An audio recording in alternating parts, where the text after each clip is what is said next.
estamos enlazando a YouTube y voy a comenzar a grabar también.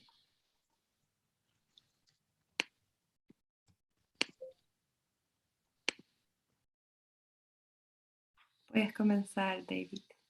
Okay. Well, good afternoon or good morning, depending on where you are. We're very pleased to be starting the paper sessions now. Last night we had the presentation of the documentary film about the Ciudad Abierta and about our collaborations between UC Louvain and PUCV Valparaiso. That is still available on YouTube for those who might have missed it, so you can check it out. But today we begin the sort of the meat of the conference, because we have some really interesting contributions from several continents, and for the moment, well, first we're going to hear from Tim Ingold, who is somebody I only discovered a couple of years ago. I'm a bit, I feel a bit guilty about that because he's been working for a long time, but we are going to discover him. Just a couple remarks. Yes, look at the chat, whatever your status is in this webinar. Look at the chat, and if you're not a panelist, then you can always ask questions via the chat, and we'll be watching it. Also, there are different channels for translation. So if whatever your language, at least between the three languages of French, Spanish, and English, you can choose a channel, and our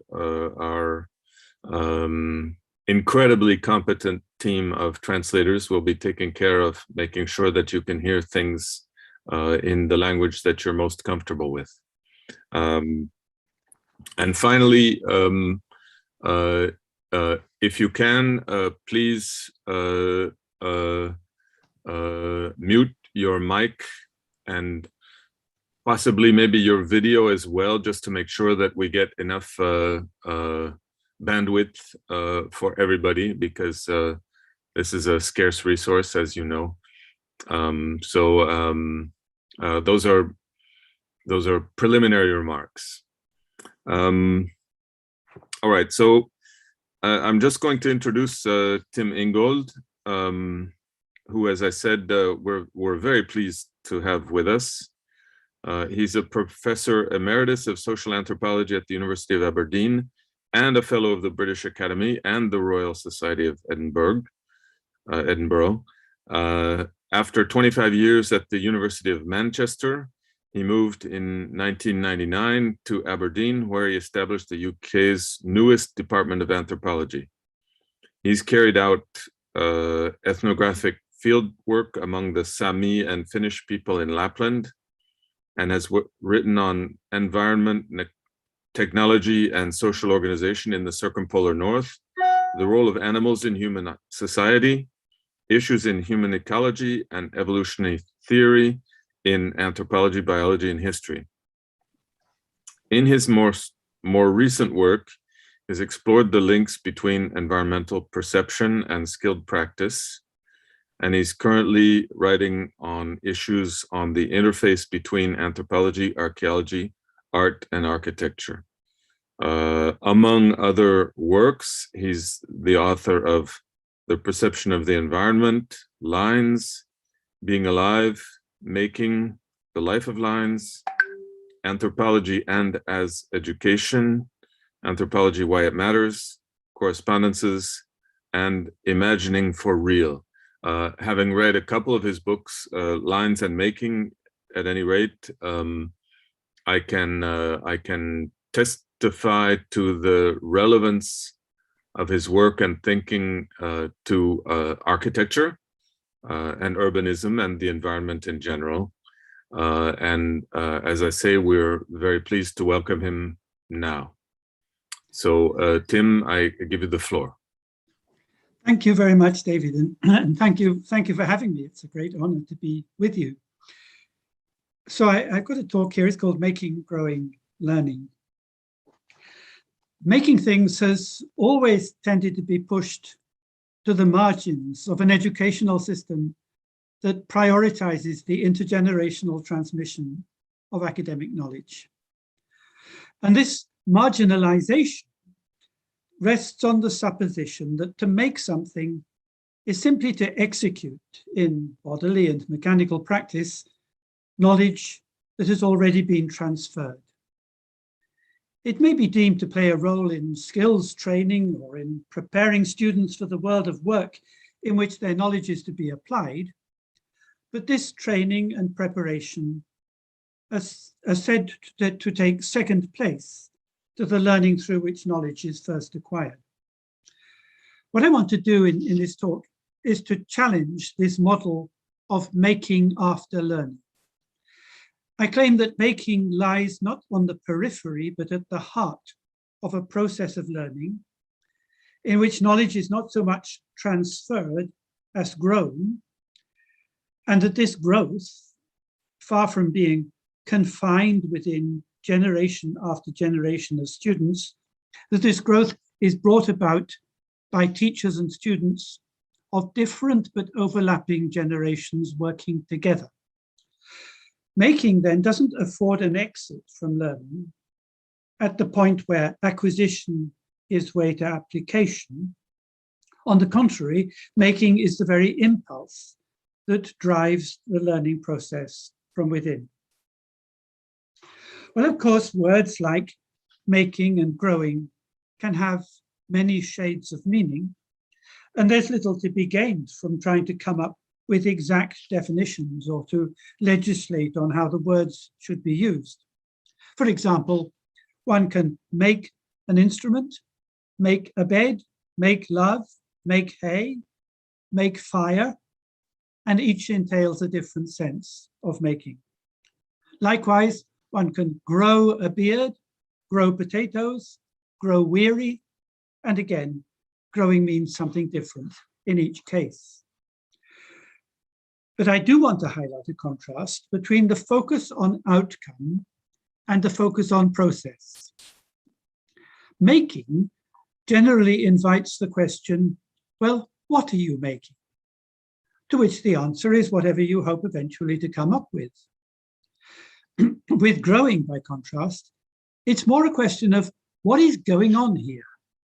And to answer, we have to join with the generation of things, with their coming into being, or their ontogenesis, spelling out the tasks that have to be done, rather than specifying end products.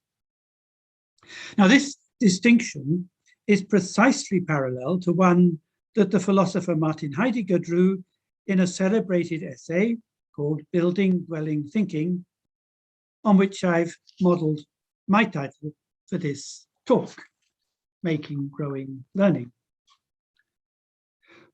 Making and building are of a kind, but so are growing and dwelling.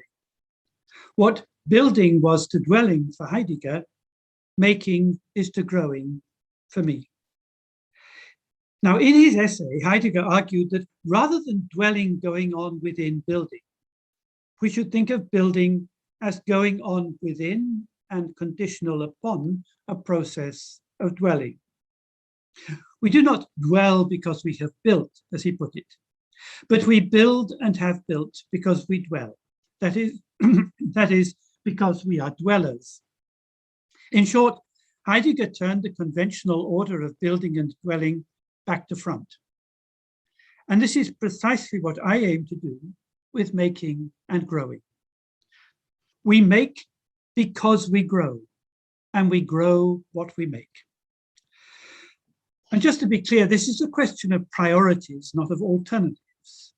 To prioritize growth is not to deny that humans make things, It's only to insist that making finds its ground in growing, and not the other way around. The paradox of making, were it to be taken as the compass of our actions, is that it would begin where it ends, with the specification of final products. The thing to be made would have already to be prefigured in some sense, even before a finger has been lifted in its construction. And from beginning to end, the figure should remain constant, hovering over the making process until the form of the thing now realized in the material precisely fits the original figure. So where then would this figure lie? Now, it's often supposed that human beings have a special place for it in a region known as the imagination. And in the work of making, this imagined figure is realized in some raw material. That is to say, a form that is initially immaterial is joined with material that is initially formless to produce an artifact that unites both form and material.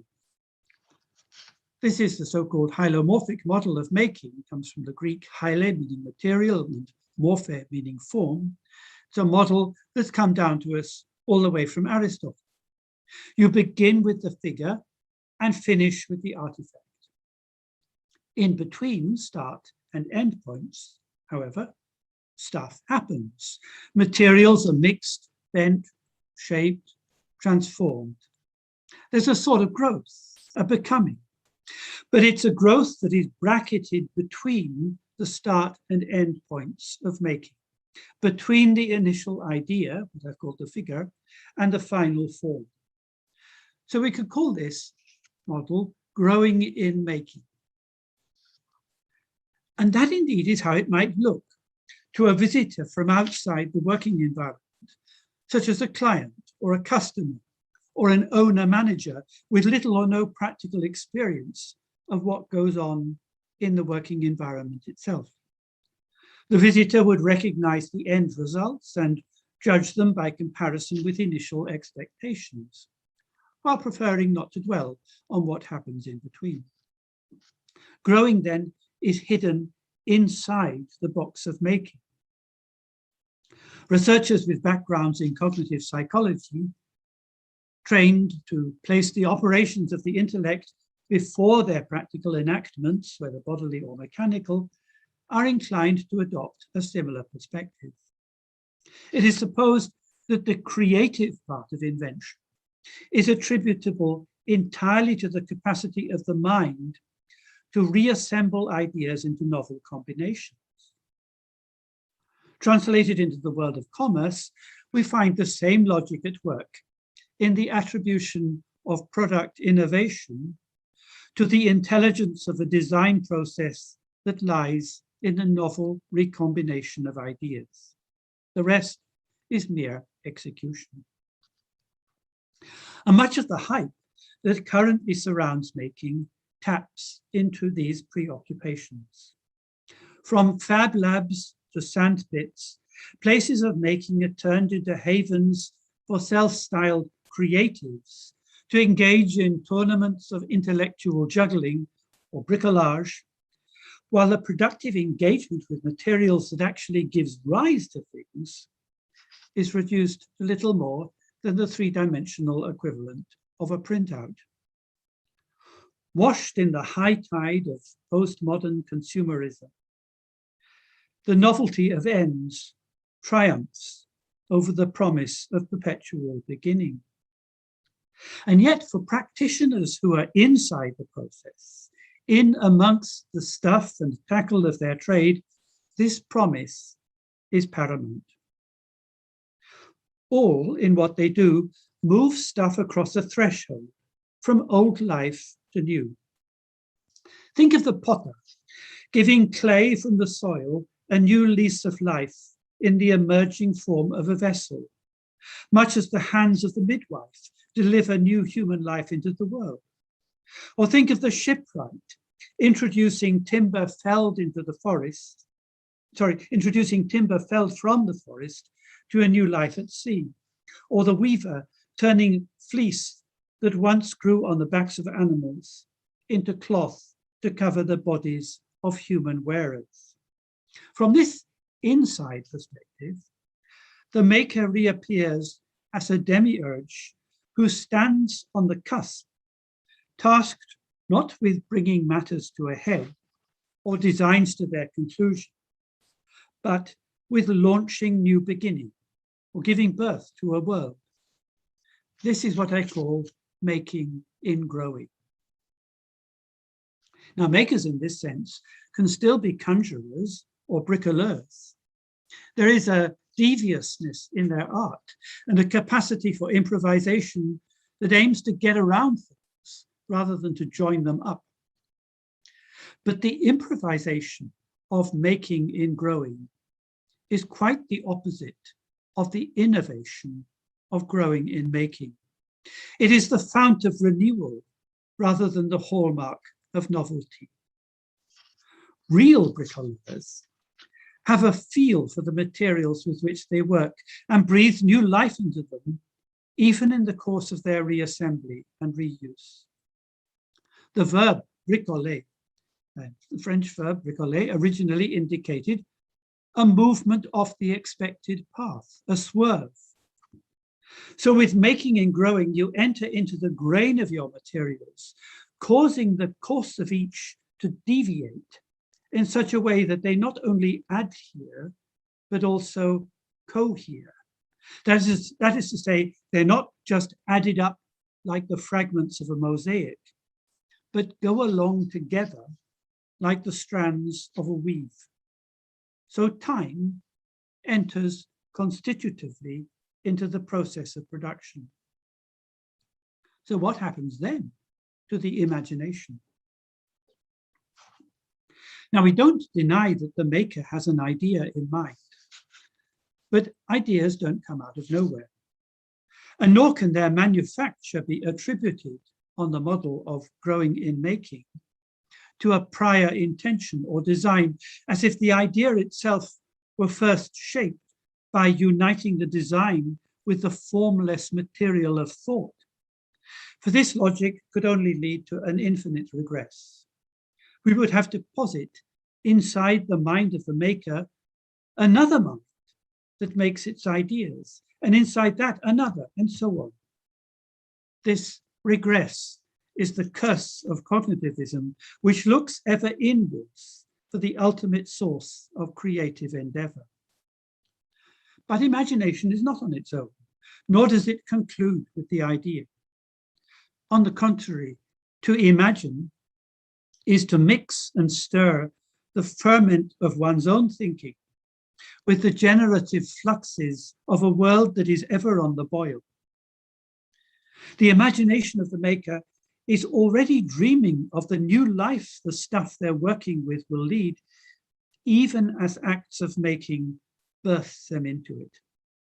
So rather than beginning with the idea and ending with the object, with growing in between, here both idea and object are cast together in the slipstream of the ever-growing correspondence of material and imagination.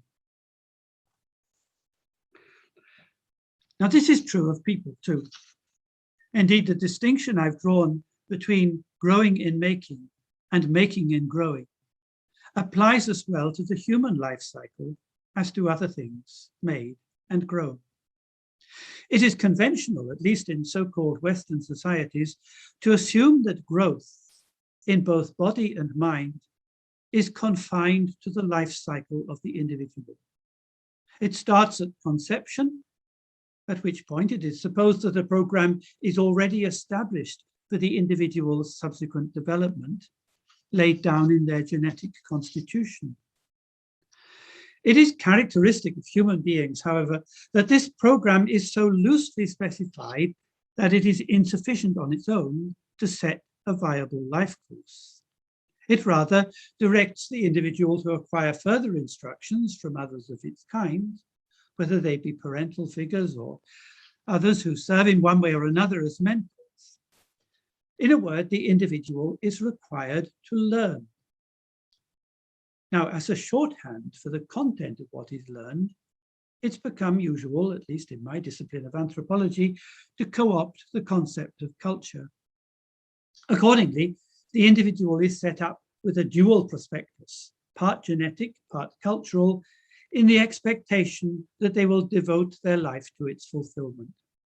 Life begins with the formal prospectus, along with material resources in the environment, and ends with its realization in the world. Growth, or more technically, ontogenesis, is what happens in between.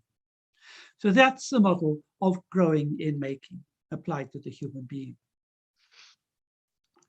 Now, this picture of ontogenesis as the lifetime expression of a legacy comprised of both innate and acquired traits is so mainstream that it has passed largely unquestioned into the literatures of biology, psychology, and education.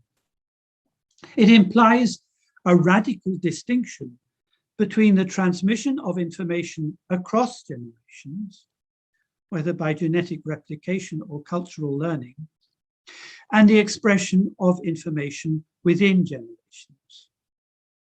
Only the latter is a life process, the former is not. Now, some researchers have extended the concept of learning to cover both through the introduction of a further distinction between what they call social and individual learning. Social learning refers to the intergenerational transmission of cultural content. Individual learning refers to the way recipients adjust or fine-tune their behavior as they put the acquired information into practice within particular environmental contexts of action. But these terms are profoundly misleading. On the one hand, a learning that adapts and responds to a context that necessarily embraces human and non-human others can be nothing if not social.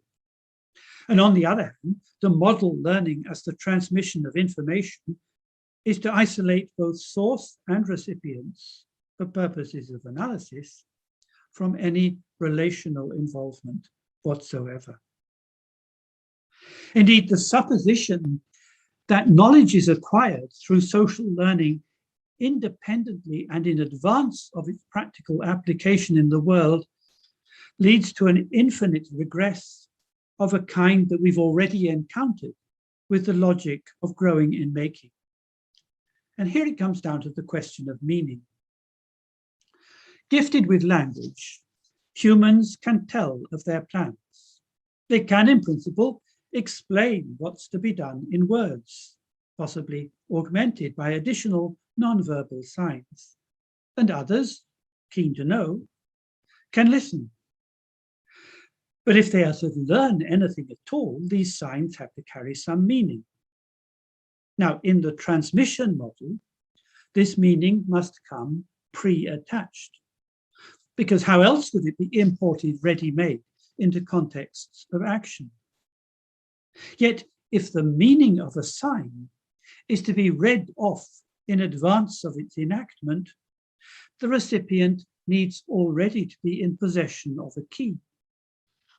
Just as in reading a map, you have to know what its symbols mean before you set foot in the territory. So how then is the key to be transmitted? Only by encoding it in another set of signs, which in turn would require yet another key to be read, and so on ad infinitum. And this led the cognitive scientist Philip Johnson Laird to the conclusion that all social learning must ultimately be founded in innate, that is, genetically transmitted attributes. You can learn to learn, Johnson Laird admits, but then that learning would depend on another program and so on. Ultimately, learning must depend on innate programs that make programs. And yet, switching the channel from cultural to genetic transmission does not obviate the problem. Because if, as the evolutionary theorist John Maynard Smith insists, genes are to transmit information independently of their subsequent expression in ontogenesis, then again they must carry some definitive semantic content. They must mean something.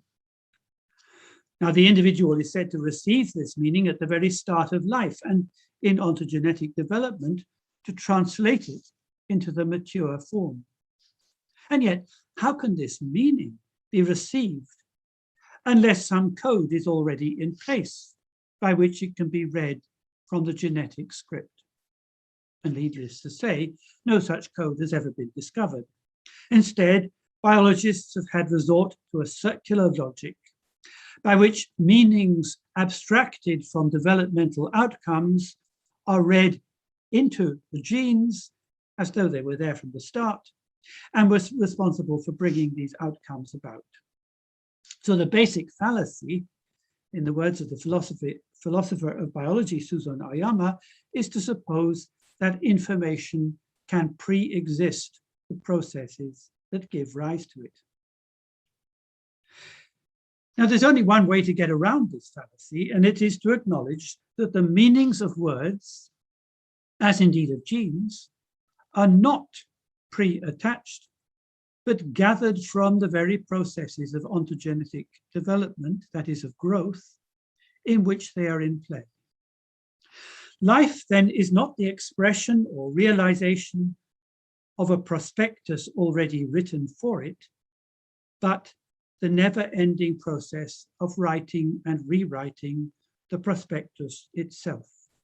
And this is making in growing. As the philosopher José Ortega y Gasset put it, human beings are auto-fabricators. They make themselves and each other in the crucible of their common life.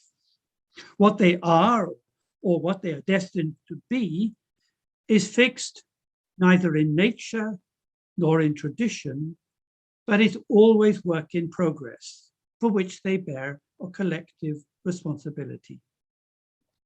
And every step of fabrication, far from moving a life ever closer to its preordained conclusion, or as educationalists want to say, fulfilling its potential, every step actually opens up to renewed possibility. Each of us, at every moment in our lives, stands upon the cusp, taking in the experience of life lived thus far and releasing it into new beginning.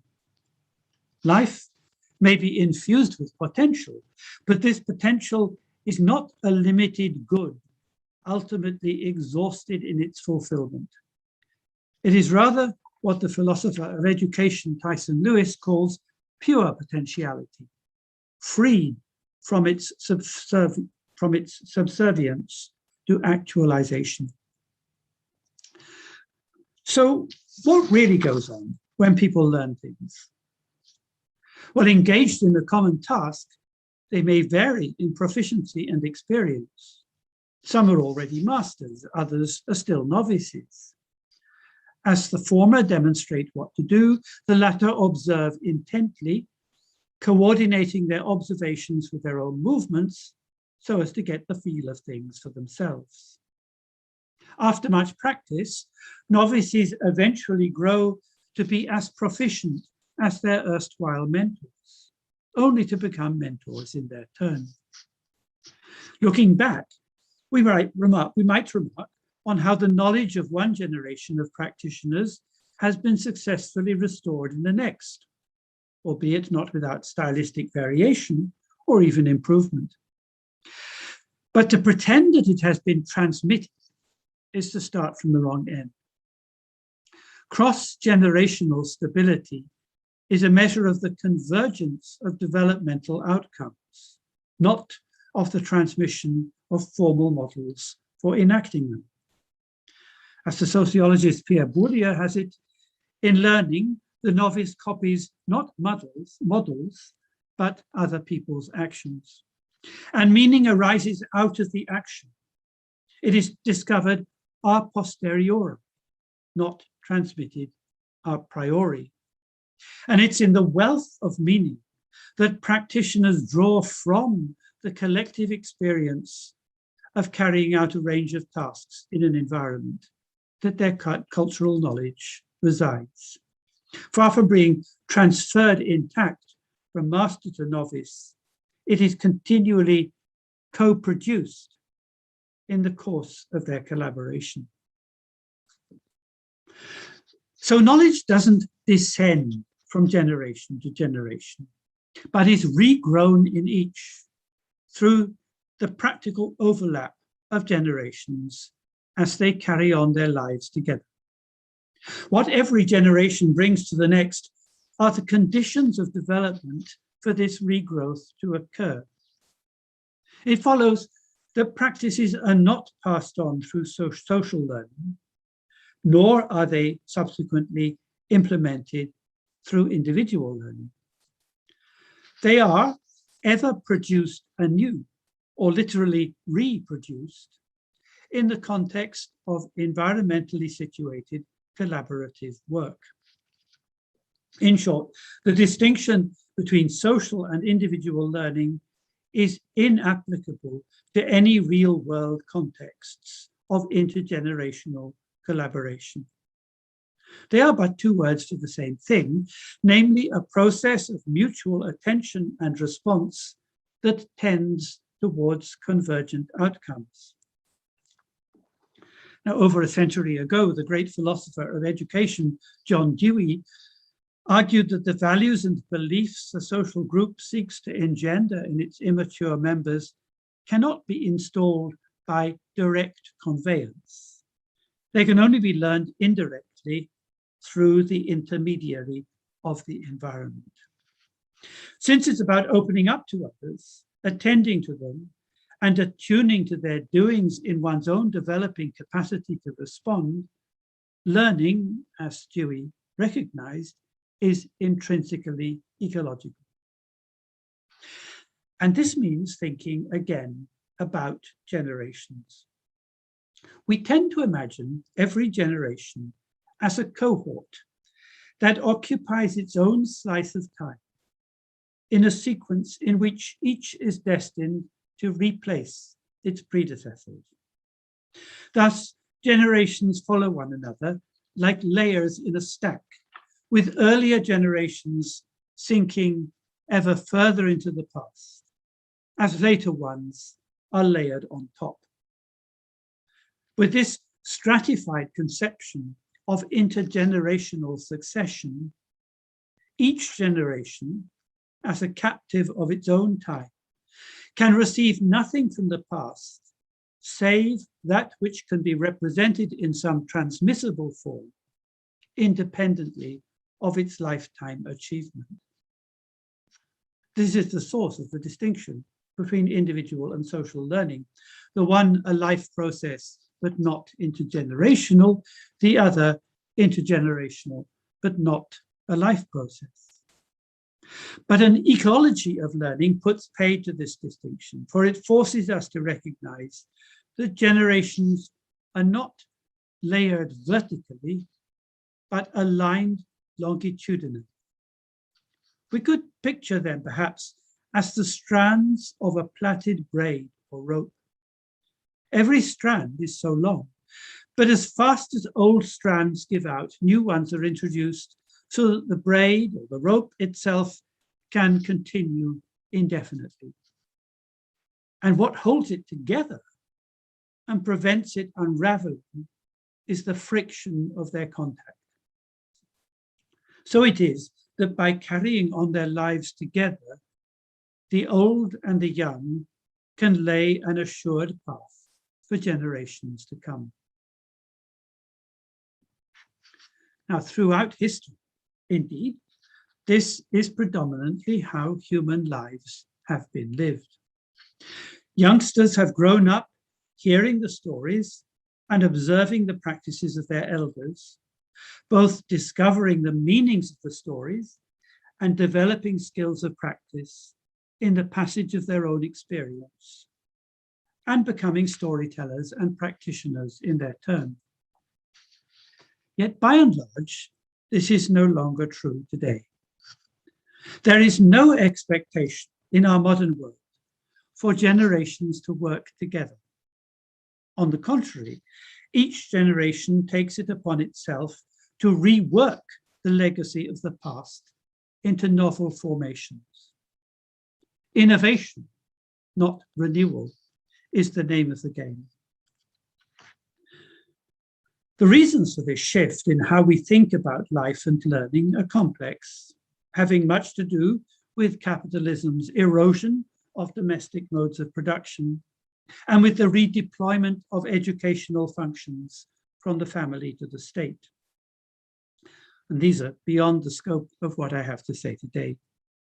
But I want to conclude with some remarks on the implications of the approach to learning I have just outlined for what is commonly called the curriculum.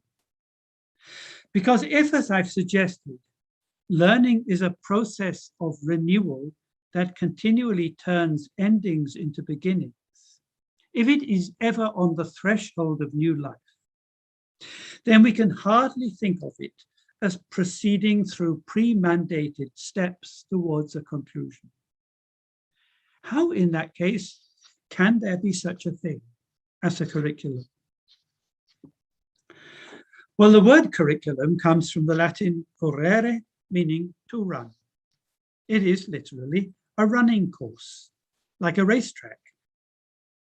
But what is a course? And what does it mean to run it? To this, the spectator and the athlete might give different answers. In the eyes of the spectator, the course has a definite starting point and finishing line, and the challenge is to make it from start to finish without hesitation or deviation. But for the athlete, there is more to running than that. For every race run is part of a process of growth or self-improvement that, like life itself, is far from straight, but weaves in and around the events of track and field, neither beginning nor ending anywhere in particular. So could we perhaps rethink the curriculum from the angle of the athlete? In what might be called the standard model of academic pedagogy, the course is designed to transfer a body of authorized knowledge from teacher to student, and completion is marked by an assessment to confirm successful accomplishment. But what if it were otherwise?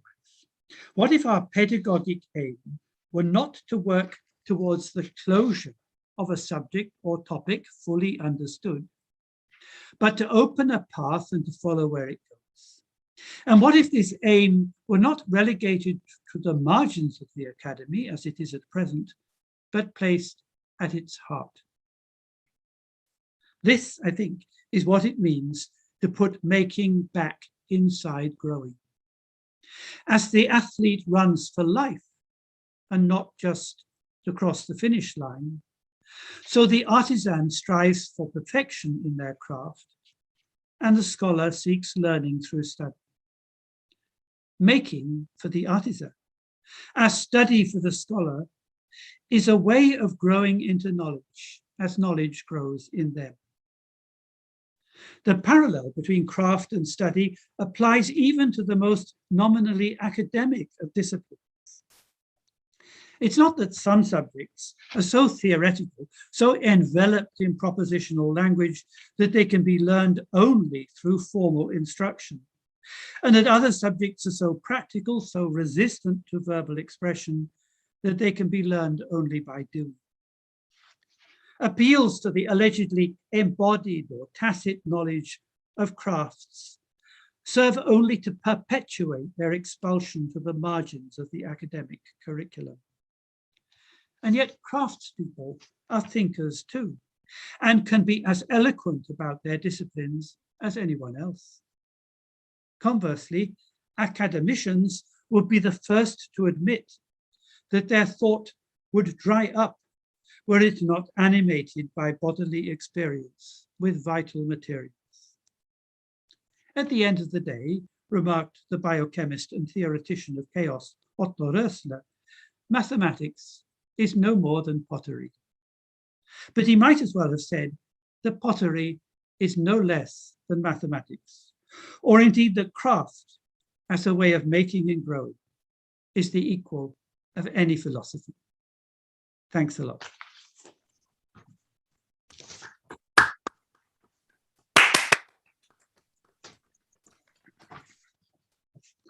Thank you very much, Tim.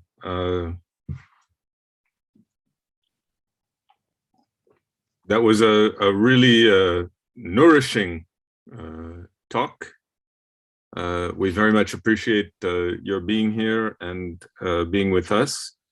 So the chat is open for questions. I just wanted to say that I really appreciate your passing reference, I think, to one of my favorite BBC programs, which is called Just a Minute, when you talked about no repetition. No, you just said hesitation and deviation. You didn't say repetition, because there's also repetition in the. Anyway, that's just a side remark. Not everybody's going to know that reference. No. I also will speak with my daughters about the rope analogy, because I think they're very much attached to the layer analogy. And I think the rope analogy is better, so that we're all kind of rubbing against each other and kind of in a simultaneous way. More deeply, I think your remark about how humans make each other is a really important remark, because it's something that's been important to us in our collaborations also with Valparaiso, where making is not just making things, but also making people. And I feel quite profoundly that I've been made by my collaborations with Valparaiso and with other institutions as well. I am who I am because of this kind of rubbing up against other people. And finally, just a remark about ontogenesis and phylogenesis. I think we're more about phylogenesis than about ontogenesis, but that's just a remark. I don't know if you want to respond to any of those things, and then we can open the mics of anybody, mics or also a Q&A or chat for anybody who has questions for you. No, I just add on the ontogenesis, phylogenesis thing that I in the end more or less reject that distinction. I want to say that there is just a developmental process that is not and it is not confined within particular life cycles, but it is actually the process that is unfolding of a relational field, and that living things come into being and are sustained within the unfolding of that field. So it's in a way I don't want to limit ontogenesis through its opposition to phylogenesis, which is so much built in. It's completely built into the structure of evolutionary theory. So we really have to rewrite evolutionary theory. I agree. Yeah. Okay. And I've argued somewhere else that the only way we can do that is by getting rid of the notion of inheritance, which has really been the ghost in the machine of evolutionary theory, or whatever the right word, that we need to get rid of that. But that's another argument. Okay, I just got a message on WhatsApp that came from, I'm not sure where, D. Rugles. Wonderful talk. If I understand correctly, you propose a rejection of the always already model of deconstruction in which meaning circulates endlessly, and instead suggests that we look to our nature culture interactions with materiality, i.e. with making, to find the source, if not the origin, of our various capacities. You reject both the linear model of succession as well as the endless deferral of deconstruction, for the model of the braid, which combines linearity with lateral, or laterality maybe. Your example is drawn from human interactions with the material world, but what about thinking abstractly where there is no material engagement? Could you talk about that? I started talking about everything.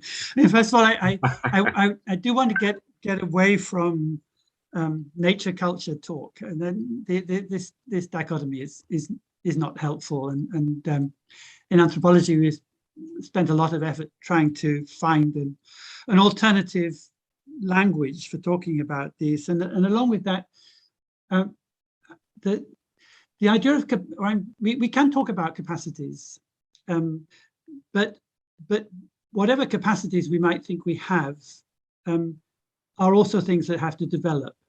And even the capacity for language, for example, is something that develops and it actually never ceases developing throughout the life cycle of a person.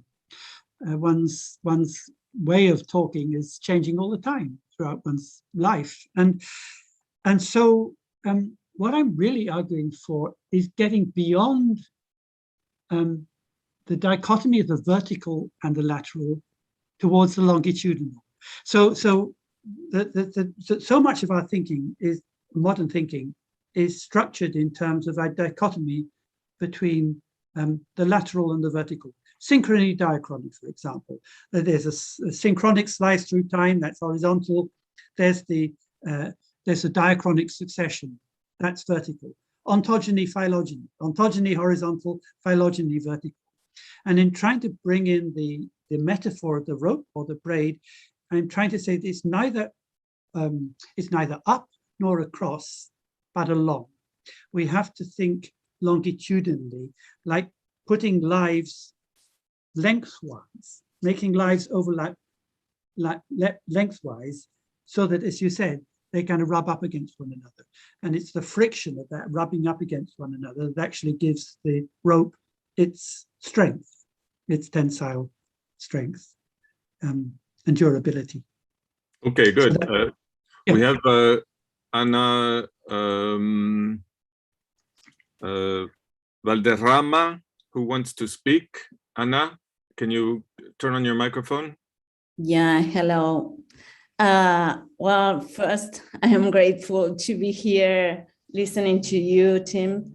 I have two questions. The first one is on the relationship between the model that you propose in Materials Against Materiality, that it is most this idea that you are talking now, that we are kind of immersed in a natural ocean and in a material ocean where materials or sprinkles of materials are flowing and eventually become kind of coagulated.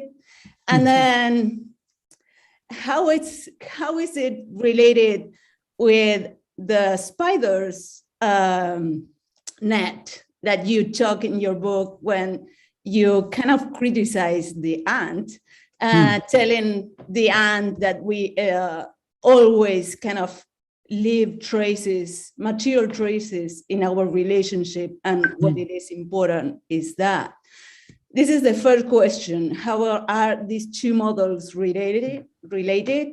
The spider's net and the kind of ocean of materials. And the second question is, how is this model of making, growing, and learning related to poiesis? If it is some connection with that. Well, my name is Ana Valderrama. I am from Argentina, and I'm doing a PhD in the University of Illinois at Urbana-Champaign. Thank you. Thank you very much. The first question is a very profound one. And I tried to answer it in this book called The Life of Lines, where I was thinking not so much about the ocean, but about the atmosphere, the air. It works just as well. I mean, the question I was trying to ask is, am I to understand the milieu that we inhabit as this huge mesh of lines? That's the spider analogy. Or am I to envisage it as something like an ocean or something like the sky, where there are no lines to be seen? And the problem was how to reconcile those two. And I decided that the answer to it lies, well, to find the answer to it, we have to realize that all living things respire. They breathe in and they breathe out. And that breathing in is not the immediate opposite of breathing out. When you breathe in, you gather the world into yourself. When you breathe out, you project it along a line. And actually, so the breathing is actually converting one image of the one form of milia into the other. And just to give you a concrete example of this, imagine a sailing ship, an old-fashioned sailing ship, big sails taking in the wind, and that wind is propelling the boat through the ocean, and that boat is leaving a line, the wake of the ship. So that the ship is in a sense a sort of machine that is almost breathing. It's a machine that is converting the oceanic into the linear. It's converting the one into the other, so that the two are very intimately related on that principle that life can only continue through an alternation of breathing in and breathing out, or its equivalent. So that's the answer to the first question. The question about poiesis is to my mind, it's about priority. I mean, poiesis in a sense, I think that for the ancients, poiesis is equivalent to what I've been called making and growing. It is about making, but it's a sense that making is actually something that is grounded in a poetics of dwelling in the world, as opposed to the alternative of putting growing inside making, which is more like the way a scientist would see it, that you know your starting point, you know your end point, and you put everything that's going on in between the two. And I wanted, so it's not that we make rather than grow or grow rather than make. It's a question of which way round it is, whether we put making inside growing or growing inside making. And I think poiesis for me means putting the making inside the growing, or even putting the science inside our existential condition of being in a world. And I think that if we recognized that to do science is to celebrate our existence in a world and the world we exist in, then we'd do better science. So that's, in a way, that. Okay. Okay. We have 2 minutes for 2 questions. That's going to be a bit of a challenge. Okay, I'll try. Otherwise, are you going to be here until the end of the session, Tim? I've got to take some time off and come back again because I've got a few urgent things to do, but I can be here for a bit, Lauren. I'm going to come back at okay, well, if you're coming back, then I would say there are 2 questions. I'll just tell you what they are, and then we'll see what you can say before the end of time. The one question in the chat is, where is the improvisation within a process that favors the creation of a system? So that's kind of a general, kind of theoretical question. And the other is, this is Nancy G, who is one of the presenters. I'm interested in the point you raised about bricolage. How do you think the concept and practice of bricolage has changed over time, and how is it relevant in the present day? Maybe I keep off the improvisation one because it's big, and maybe can return to it in the discussion later, and I'll address the bricolage one now because it's really so interesting. I mean, bricolage is very famous for anthropologists because Levi-Strauss, Claude Levi-Strauss built on this idea of bricolage to refer to the way in which he thought the human mind operates by, like a kaleidoscope, by juggling bits and pieces into all sorts of different combinations and permutations. And that's the way in which innovation sort of could take place. But what's so fascinating is that I looked into the etymology of bricolage, and that it actually refers to a swerve. So it's not, its original meaning is not putting bits and pieces together in different combinations. Its original meaning is to deviate from a course. And I found that the exact precise equivalent in English is to tack. if you're sailing against the wind, you can't go straight. You have to go a zigzag course, and that is to tack, and that is the equivalent of bricoler in French, and all sorts of English words like tackle, the tack, the thing, the little nail you drive things in, come from the same root. And so what I wanted to get at was to get beyond the sense of bricolage that we've inherited very much through the translation of Levi-Strauss, that it is just reassembling bits and pieces, to say that behind that reassembling is the swerve, is a sense of the bricoleur actually joining with his materials and gathering them together in a movement that is going through time. So it's not just a matter of sort of mosaic-like, putting bits and pieces in novel combinations. It's a matter of weaving, of braiding, of going along with the materials and bending them to an evolving purpose. So I think there's much more to this notion of bricolage than we often, or we've been led to believe. So that's the answer on bricolage, and I'll keep the improvisation thing for later if there's an opportunity to bring it into the later discussion, because it's such a big issue. Okay, we should be able to do that.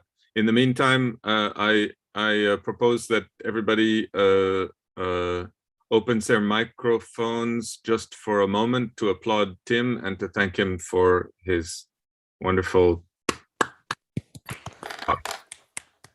Thank you very much. So I'll go over.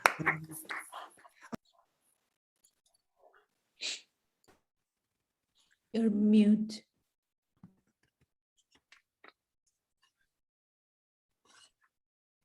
Okay, now I think we're going to move on to the selected speakers. So these will be shown in the form of videos which have been transmitted to us before. That's partly in an effort to keep the timing, and also in an effort to preserve to avoid technical problems. So I pass the hand to Maria Jose, who I think will now be able to project different things. The first one is from Nancy G. So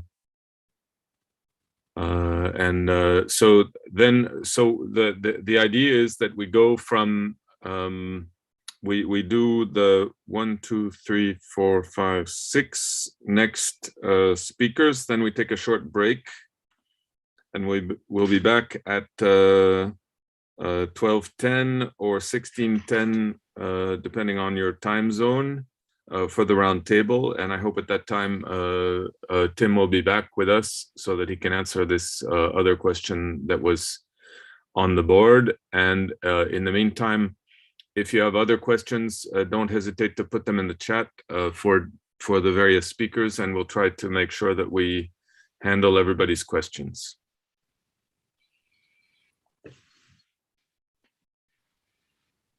Hi, everybody. My name is Nancy G, and I'm a doctoral candidate at Keio University in Japan, field of architecture. And today I'd like to present research titled Co-Designing Co-Building. The research looks at small towns and rural areas in Japan, which are currently declining due to aging and decreasing population. However, since 2011 Great Japan earthquake has renewed interest in rural, a growing number of urban rural migrants, alternative lifestyles, interest in self-sufficiency, I guess changing this picture of the rural into one.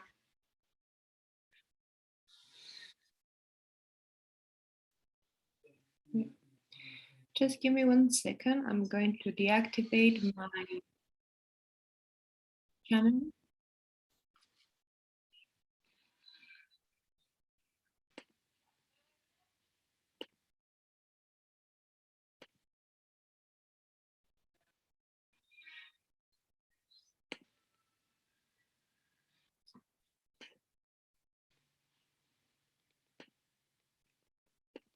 Okay, Sorry for that. Now we continue.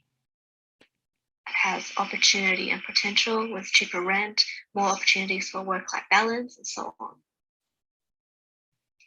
The physical environment and landscape is also changing as new people move in and start to shape their surroundings, starting with setting up places for living and working.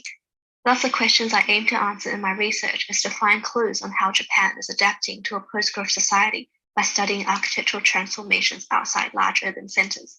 What materials, methods, and forms of labor do they employ? And how does the result fit within the existing landscape?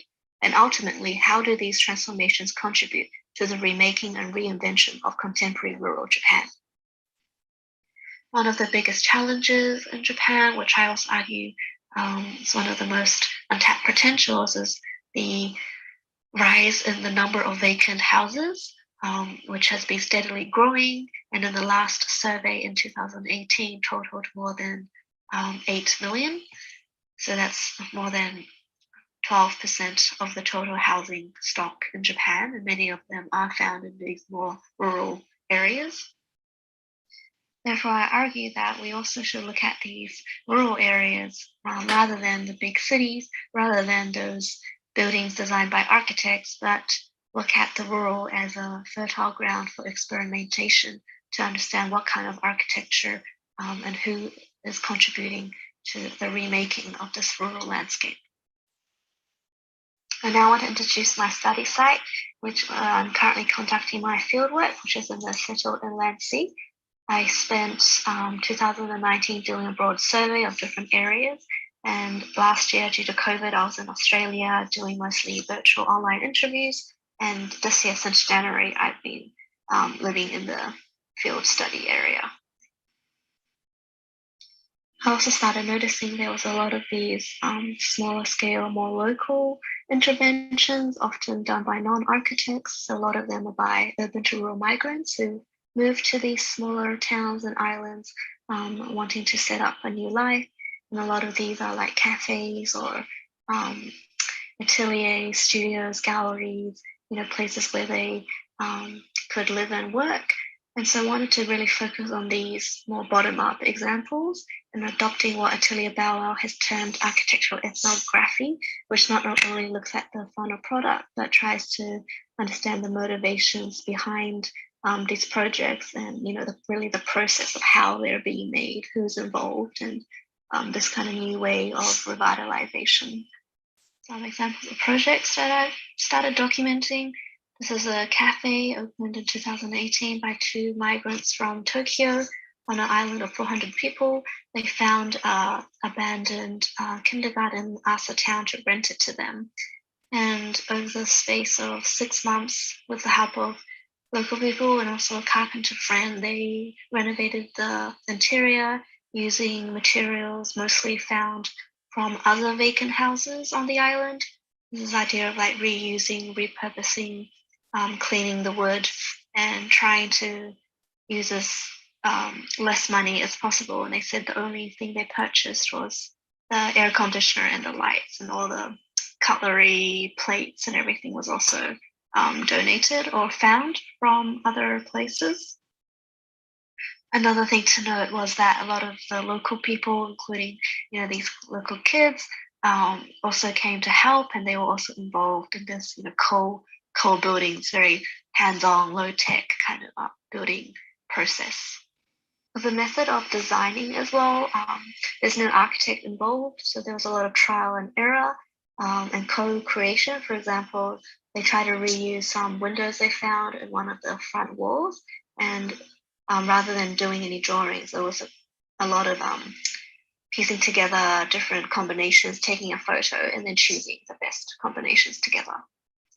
The resources and building materials didn't just come from nearby, but also through their social networks. One of the people involved who were volunteering had a relative's family who was about to close down a sake brewery store, and they received a lot of these sake wine bottle storage crates, which they repurposed into bookcase for the shelves. This is another project nearby in a port town where the house was actually received for free, and a group of young people are renovating it currently into what they call a free space. So they have a very small area where one of them will live, and the rest of the idea is that rest of the building will be also available for the community. There has been drawings done for this house, which is a typical family house with large flexible rooms and sliding doors, which has been renovated over time.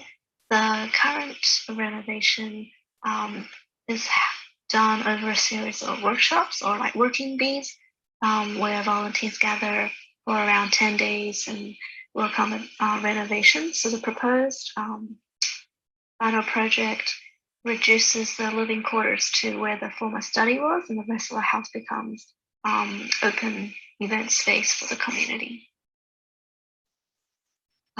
So I was really interested in why a lot of these projects were able to be completed by volunteers who weren't getting paid, and a lot of people in their 20s and 30s volunteering in these kind of projects, and they say it's fun and they learn a lot, and it's not like a job to them where the outcome is already determined, and the excitement is where they all discuss together the best way to proceed, and no one knows what the outcome will be like. So this level of the unknown is what's exciting. And there's also the social aspect. Every morning there's they call radio taisho, which is like a morning exercise, which everyone in Japan has done since they were in primary school. And then during the breaks, everyone chats, all live together in that in a nearby another vacant house, sleeping together on the floor and having bonfires at night. I think this idea of community is really important. One of the previous project's volunteers recently started her own renovation. She wants to open a book cafe on the island nearby. Now she rented a little house, and the same volunteers have started going to her island every few weeks and helping her out with her renovation, sharing skills and knowledge. And I think a really good example of how people are repurposing or finding existing resources is she was walking her dog one day and saw all these discarded flower pots and got everyone, including the local uncles and grandpas, come and kind of smash these flower pots and used it for the walkway. But this was a totally free resource that she was able to find in her local neighborhood. So I think to conclude, it's really just thinking about this whole idea of co-building, co-designing. It's really the process, which is just as important as the end product. This act of building, there's a common goal that brings people together, especially people in the community, people from different backgrounds, long-term locals, as well as these new migrants or tourists, people of different ages coming together. So it's really a social revitalization that's quite powerful. And also this idea of, reusing existing and limited resources, being conscious of budgets, and forcing you to be more creative. I guess that's also thinking about this idea of a post-growth economy, and thinking more about our environmental impact. And also, lastly, it's not the responsibility of just architects or professionals, but really this idea that everybody can join, amateurs, as well as professionals as well, but just everyone is on the same level and can participate and offer what you can. And lastly, I think it's still really exciting because this sort of approach is still in its experimental phase. There's no one recipe. Every case is different, and it really, it's really exciting, and I really look forward to continuing this research. Thank you.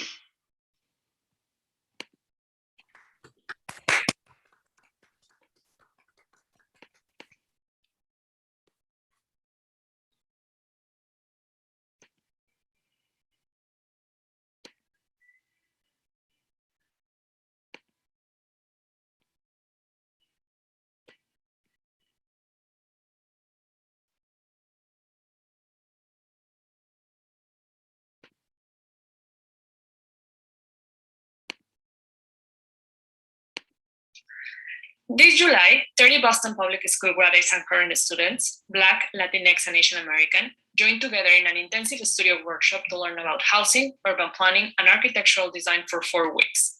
The prompt of the studio was to imagine and create spaces for a hypothetical urban community of which they each will be a member. With no prior formal design education, students were challenged to confront housing inequity in the city of Boston. Students engage in collaborative design, critical reading, and collective discussions to develop an understanding of the city and how urban and architectural space is divided and distributed among society. It Takes a Village, Imagining Collective Housing in Boston was a unique collaborative partnership converging an educational non-for-profit, a professional organization, a design collective, a trade union apprenticeship organization, and an industry council representing numerous professional offices in the Boston area. Given the unique circumstances, space was offered by the Boston Society for Architecture to host the studio within their gallery. We transformed the space into a school, complete with studios, fabrication lab, and an auditorium. The objective of the studio would be for students to design in 4 weeks a comprehensive public housing project that will reflect the identities of each student in the studio and cater to the needs of the people they cared about. The studio was designed for students who might not be particularly interested in architecture and may have competing responsibilities and concerns outside the studio sessions. Students who do not have the privilege to dedicate their time to study and at the expense of working. The intent was to reduce the abstraction of design curriculum and increase the sense of excitement, confidence, and accomplishment to engage young students in architecture. The premise of the studio argues that the lack of access to affordable housing and segregation of the city along racial and economic lines cannot be solved through individualistic action. Therefore, the pedagogical method followed the logic of collaboration as necessary to solve the housing crisis in Boston, in the American city, and beyond. In the text Housing the Co-op, an assigned reading in the studio, the potency of the collective as it relates to housing is stated. Primarily defining housing as a profitable commodity is a fundamental trigger of the global housing crisis. If access to adequate and affordable housing is a right, it is time to reclaim housing from the logics of personal needs and make it work for the collective interests. Instead of promoting speculative operations for a minority, the micropolitical agency of cooperative practice can instead transform housing into a matter of mutual necessities and a resource for the common good. It Takes a Village was therefore conveyed as an open-ended collective challenge for students to co-create housing solutions manifesting their ideal city. Inverting the traditional pedagogical method that focused on individualistic mastery of architectural conventions, this studio was instead designed to emphasize collective action and improvisational design, nurturing students' intuition, talents, skills into the production of a shared domestic space. We refer to this methodology as collaborative learning, where students work together through discussions, interpretation, and negotiation to create collective. For the collaborative learning to work, we understood that conventional forms of architectural representation, such as plans, sections, elevations, and perspectives, were prohibitively complex for the limited time that we had to work with students. Therefore, students had to be given goals that required them to work in partnership and communicate their intentions and ideas through each stage of making. We focused on methods of instruction that were more intuitive and appealing to the natural sensibilities of human beings. To achieve this, we posited the studio through 5 successive exercises. First, we had the students write personal memories to initiate their sensibility toward the design of space. Next, we had them map the cultural genealogy of resistance by identifying the attributes that made their domestic lives and neighborhoods distinctive and their own. Third, we used that memory as a design prompt for a room traced 1-to-1 in the field. Fourth, we had them use that room as the basis of design for a quarter-scale architectural model. And fifth, we had them insert that room, along with 5 additional rooms, into neighborhoods of a collaboratively imagined and co-constructive city model. In the following sections, we describe how each of these exercises were framed to enable the students to develop a practical design ability informed by critical knowledge of the topic of housing.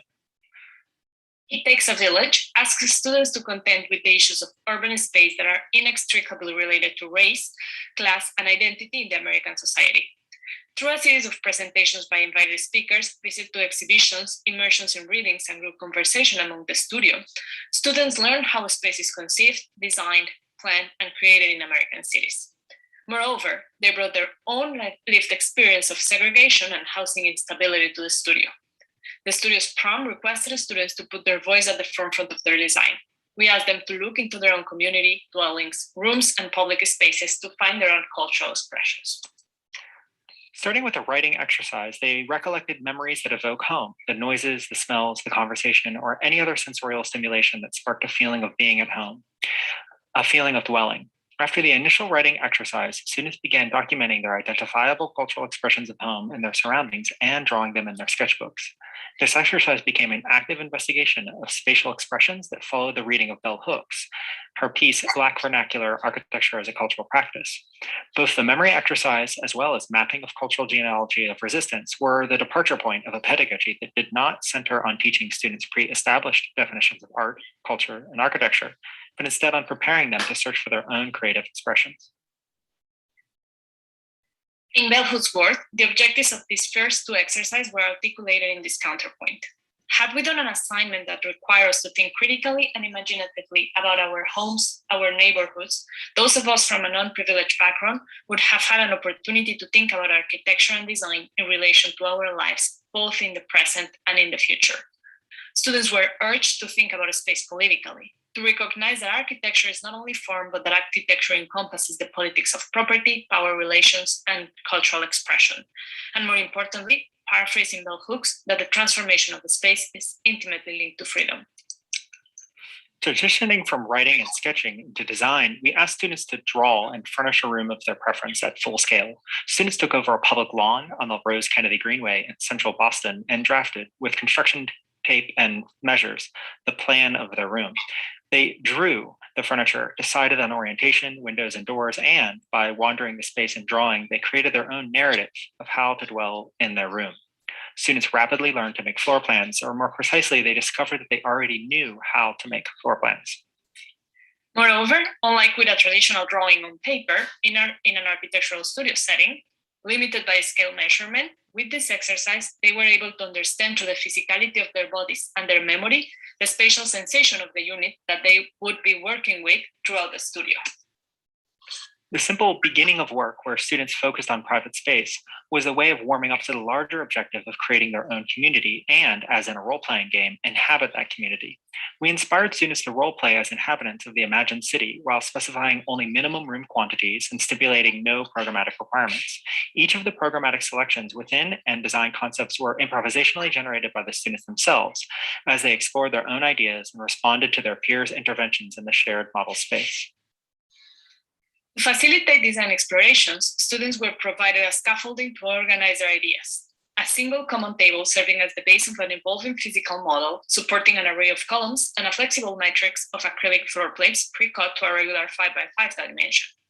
The plates perforated so they could be adjusted to a different preset level. Each plate represented a 16 foot by 16 foot of a space at a 1/4 inch to 1 foot scale, the same dimensions that the students work with at a 1-to-1 scale in the field, including a 4-foot perimeter overhang, in which students could design also the space that they desire. The studio was divided into 4 groups led by a graduate level tutor. Each group was apportioned a section of the table to treat as their own neighborhood. This collective model was not an object produced for only representational means, but instead it was a pedagogical tool in itself to discuss, explore, and create the emphasis of the importance of the creative process. Through an intuitive play with familiar scale facsimiles of furniture, but DIY folder paper templates and 3D printed models, students transform their narratives into scenographies. Tutors instructed students in both analog and digital methods of model making and 3D printer. As the students develop an acumen for making, their customized palette of objects expanded to include partitions, stairs, fauna, vehicles, and more. Following the first design exercise of our room, we requested at least 5 more spaces, 1 per plate, without any prescribed program, intentionally leaving the latitude for students to share a wide range of personal interests and identify spaces that they felt were relevant for their community. With this latitude, we strive to engender a sense of role-playing as though their city and its spaces were real and inhabitable. The leap from a simple task of making rooms toward creating a world of their own was pushed by the reading and discussion of What Would a Non-Sexist City Be Like? Speculations on Housing, Urban Design, and Human Work by Dolores Hayden. Hayden clearly explains how housing in America was designed to have a content male labor force that will arrive in a tranquil space managed and organized by their wives after a long day at work. This housing ideal poorly served an increasing number of working women in their families. As explained by Hayden, the house or apartment is almost invariably organized around the same set of spaces: kitchen, dining room, living room, bedrooms, garage, or parking area. the same spaces that the students initially designed. Highly continuous, these spaces require someone to undertake private cooking, cleaning, childcare, and usually private transportation. Because of residential zoning practices, the typical dwelling will usually be physically removed from any shared community space. The text was cited continuously by students in their conversations during the studio and during the final review. It very clearly articulated the problem of gender segregation in cities and in housing, an articulation that correspondingly mapped to their personal lived experiences with racism. Hayden proposes to overcome the division between the household and the market economy, the private dwelling and the workplace, and provides clear examples of spatial and programmatic solutions that students enthusiastically reinterpreted in their own designs. Responses varied from collective gardens to safe rooms and spaceships for escaping Earth. It is telling that a primary organizational unit of all 4 neighborhoods are public amenities. Massive parks and public spaces featuring amenities accessible from each of the students' apartments were overlooked by public pools, observatories, and nightclubs. Public transportation system from buses to helicopters and zip lines were devised and managed by a team of students focusing on mobility. Another district hosts a shared library, kitchen, and community daycare. One room even features a simulacrum of the studio and model itself, revealing how students imagine themselves inhabiting the city of their own designs. The allocation of the spaces within each section was organic and required constant negotiations within and between peer groups. Arguably, as in any collective endeavor, this process was not smooth, yet the complex solutions and structures that appeared in the final product were possible by allowing the complexity of human interactions and the freedom of expression that the work stipulated. From the idea of a personal space, their work expanded beyond the scale of the personal room to fill the entire table with a vibrant city of ideas, public spaces, infrastructures, and ideas, entirely conceived and improvised by the collective. The studio is evidence of the potency of collective improvisation. It demonstrates how only through collaboration will we solve the housing inequities of the city. Through means of collaborative action, with no design or planning background, and with a very limited amount of time and resources, students were able to design a full city that answers their needs and desires. Using the city they built as a prototype, we hope students realize that the injustice of the city cannot be solved individually, that requires collaboration and collective action. The studio provided a forum for the voices of teenage citizens to be heard. For some students, enduring their own struggle, expressing their hope and constructive ideas was a means to confront and express the injustices and anxieties they felt as citizens in Boston. Through the design of the physical model, students proposed real alternatives informed by the critical engagement and understanding of housing and urban form. The critical link between the positive outcomes in the imagination of students and their energetic expression was translation, a translation between the culture of architecture as it is perceived in practice in American society, often characterized as white, exclusionary, and elite, and rather a multiracial, inclusive, and collective mutualist approach and a popular method of producing space. Through guest speakers and the students' own role-playing, we helped reveal the complexity and diversity of teams required to make any building project possible and embolden students to invest themselves in a personal expression, thereby sharing their voices and ideas. The success of this translation is most attributed to the potency of collective improvisation. Students were not measured to do what was right, but excited to do what they felt intuitively during any stage of the studio. Thank you.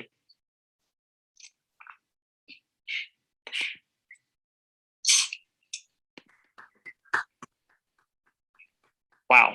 Okay. I gotta go.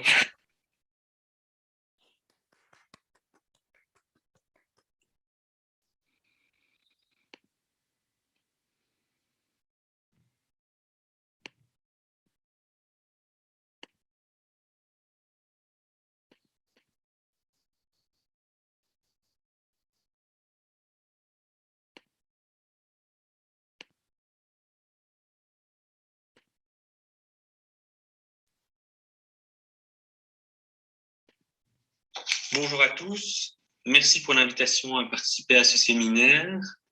Je vais vous présenter aujourd'hui le travail d'édition que nous réalisons au sein du groupe de recherche interuniversitaire In Practice et plus particulièrement les questionnements qui ont émergé lors de la publication du dernier livre qu'on vient de sortir ici au mois d'octobre sur Bureau Coughing Shells In Practice et sur le processus de recréation du processus d'un projet. Alors, In Practice, c'est un groupe de recherche dont l'objectif est de tisser des liens entre la pratique du projet d'architecture, la pratique professionnelle et la recherche académique, et qui s'intéresse plus particulièrement au processus de projet, à la compréhension des processus de projet.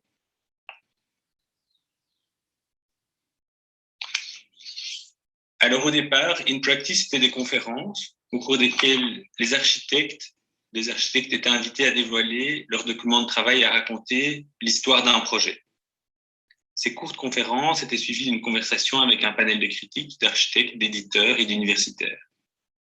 L'architecture, en quelque sorte, s'était ouverte aux méthodes de la recherche. Il y avait l'idée de finalement créer du lien à travers ces conférences entre la recherche universitaire et la pratique du projet, surtout dans la situation en Belgique où les écoles d'architecture sont rentrées assez récemment au sein des universités, que la question de la recherche est un enjeu crucial.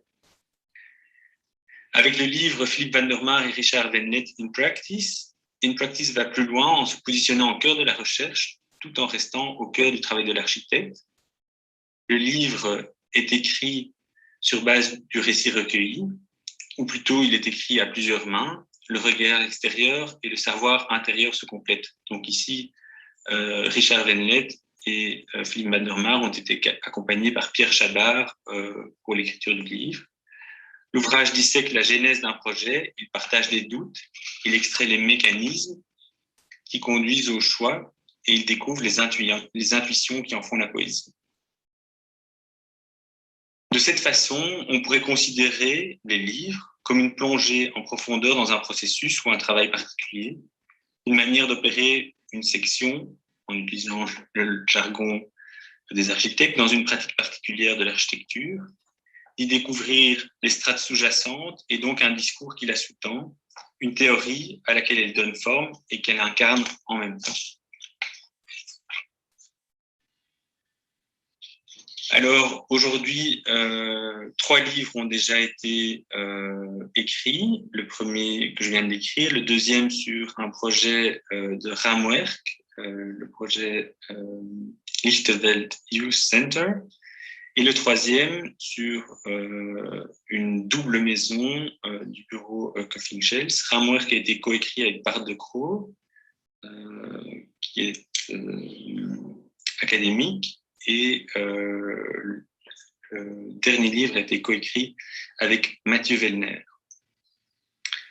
Le projet éditorial des livres In Practice vise une multiplicité de voies. Peut-être découvrira-t-on au travers de ces micro-théories distinctes, des régularités, quelque chose qui s'approcherait d'une théorie architecturale nourrie de la pratique, plus que d'un positionnement historique ou de principe de composition. Donc il y a vraiment l'idée de partir de la base, de la compréhension d'un processus de projet. Et au fil des éditions, donc dans le livre Ramwerk, il y a une série de 3 textes qui viennent accompagner finalement l'essai principal qui tente de raconter l'histoire du processus de projet. Et dans le bureau Coffin-Shells, il y a une série de 4 textes qui viennent aussi entrer en résonance avec ce travail-là. Et dans le livre qu'on est occupé à préparer, les auteurs qui sont invités à participer au projet sont mêlés maintenant aussi dans la construction du livre. Donc il y a une forme d'évolution aussi dans la manière dont on fabrique le livre.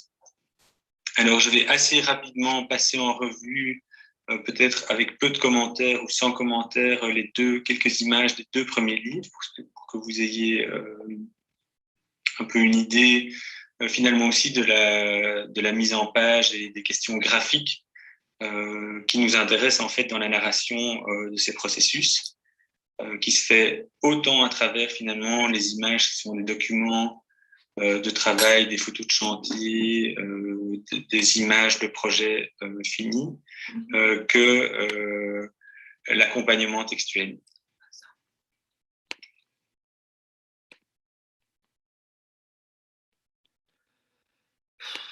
Rapidement passer en revue peut-être avec peu de commentaires ou sans commentaires, quelques images des 2 premiers livres pour que vous ayez un peu une idée finalement aussi de la mise en page et des questions graphiques qui nous intéressent en fait dans la narration de ces processus, qui se fait autant à travers finalement les images qui sont des documents de travail, des photos de chantier, des images de projets finis, que l'accompagnement textuel.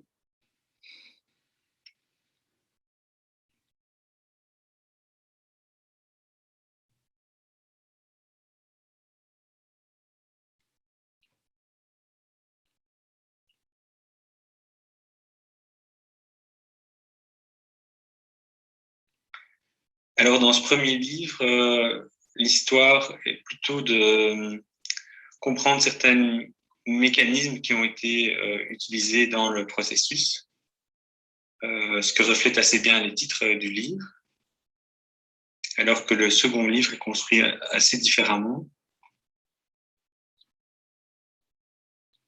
Et il se termine par une série d'images du projet terminé, d'images qui d'ailleurs permettent aussi de réfléchir au projet, donc qui ne sont pas toujours 100% explicites, particulièrement pas ces 2-là. Dans le deuxième livre, Ramwerk, ça débute par une série d'images du projet dans son contexte, et puis on rentre dans le processus.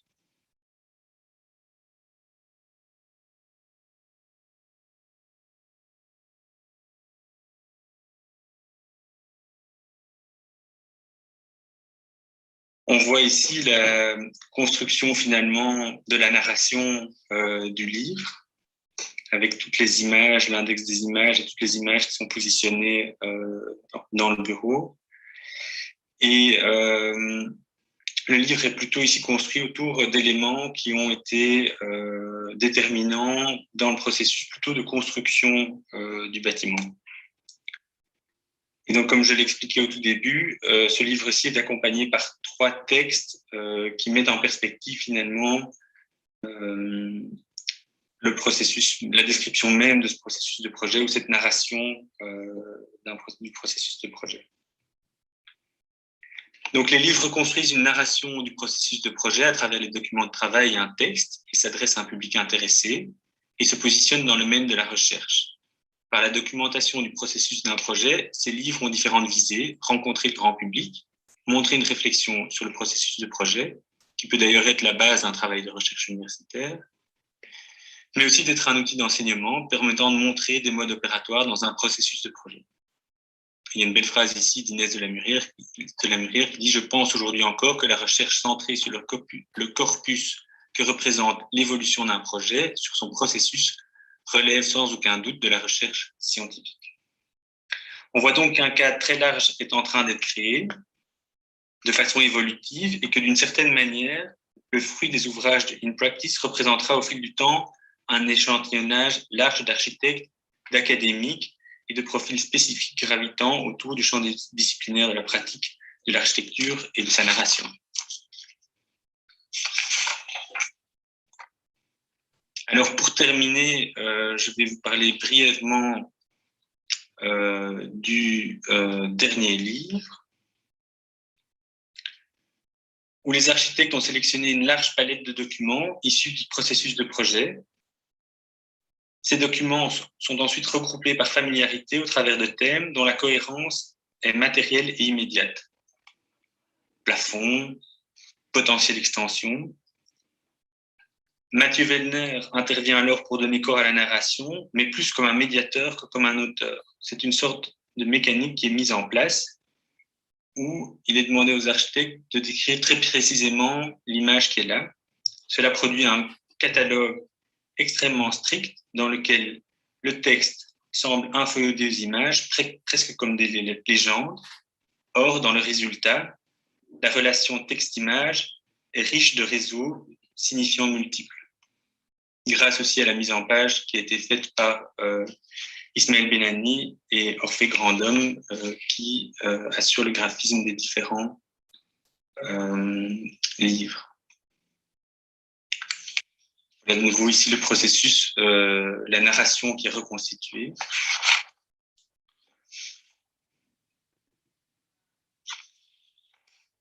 Dans le texte que Maud Hagelstein écrit dans ce dernier livre, elle dit, en parlant du projet ici et du livre In Practice, non pas utiliser les images pour confirmer un état de fait, consolider ou illustrer un projet déjà élaboré, mais pour tordre ses idées de départ, se débarrasser des facilités, s'inventer de nouveaux moyens. L'objectif de la série de livres In Practice sera certainement aussi d'explorer différentes modalités d'un équilibre changeant entre le texte et l'image, de déployer des récits qui font corps avec le sujet, avec leur sujet. Et je terminerai par cette belle phrase de Bruno Latour et Albena Yaneva. Ce n'est qu'en générant des comptes rendus terrestres des bâtiments et des processus de conception, en retraçant les pluralités d'entités concrètes dans les espaces et les moments spécifiques de leur coexistence, au lieu de se référer à des cas théoriques abstraits extérieurs à l'architecture, que la théorie de l'architecture deviendra un domaine pertinent pour les architectes, les utilisateurs finaux, les promoteurs et les constructeurs. En d'autres termes, une nouvelle tâche pour la théorie de l'architecture est en train de se dessiner, s'atteler à la tâche, certes ardue, d'inventer un vocabulaire visuel qui rendra enfin justice à la nature thingly des bâtiments par opposition à leur vieille et fatiguée nature objective. Je vous remercie pour votre attention.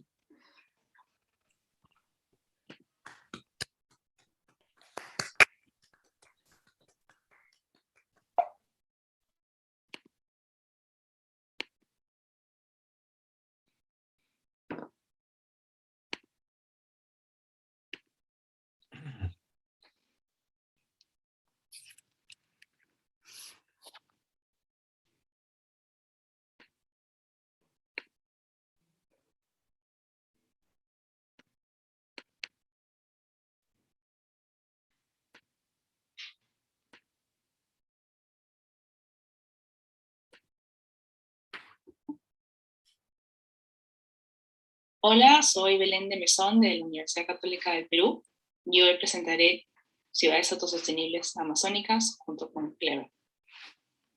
Hola, soy Clever Espinosa, docente y arquitecto de la RUC, y agradecemos la invitación a este evento llamado Diseño Improvisación Colectiva. Hoy presentaremos infraestructura colectiva de cuidado en la Amazonía peruana, agua de lluvia en duchas y lavanderías comunitarias. El equipo de casa está compuesto por investigadores de la Universidad Católica del Perú de diferentes especialidades en alianza con municipios y universidades locales. El proyecto busca la mejora de centros urbanos que se adapten a su territorio y estén listas para enfrentar los desafíos del futuro. Este proceso involucra a estudiantes de pregrado en la exploración y elaboración de propuestas alternativas. Para nosotros es muy importante transformar la educación universitaria para la generación de profesionales con empatía y compromiso social y ambiental.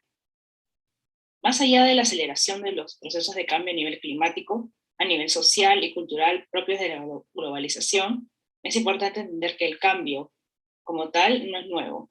La Amazonía es un territorio estacional que se transforma constantemente debido a la vaciante y creciente del río. La creciente originada por la alta precipitación de su ciclo del agua hace que el nivel del río incremente usualmente entre 12 y 15 metros cada 6 meses. Pero que también se desplaza a lo largo del territorio, cuestionando el modelo de ciudad estática en un territorio rápidamente cambiante. Por ello, urge pensar en modelos de ciudad mejores adaptados a esta era de cambios acelerados y que permitan una mejor convivencia entre humanos y estas áreas frágiles del planeta.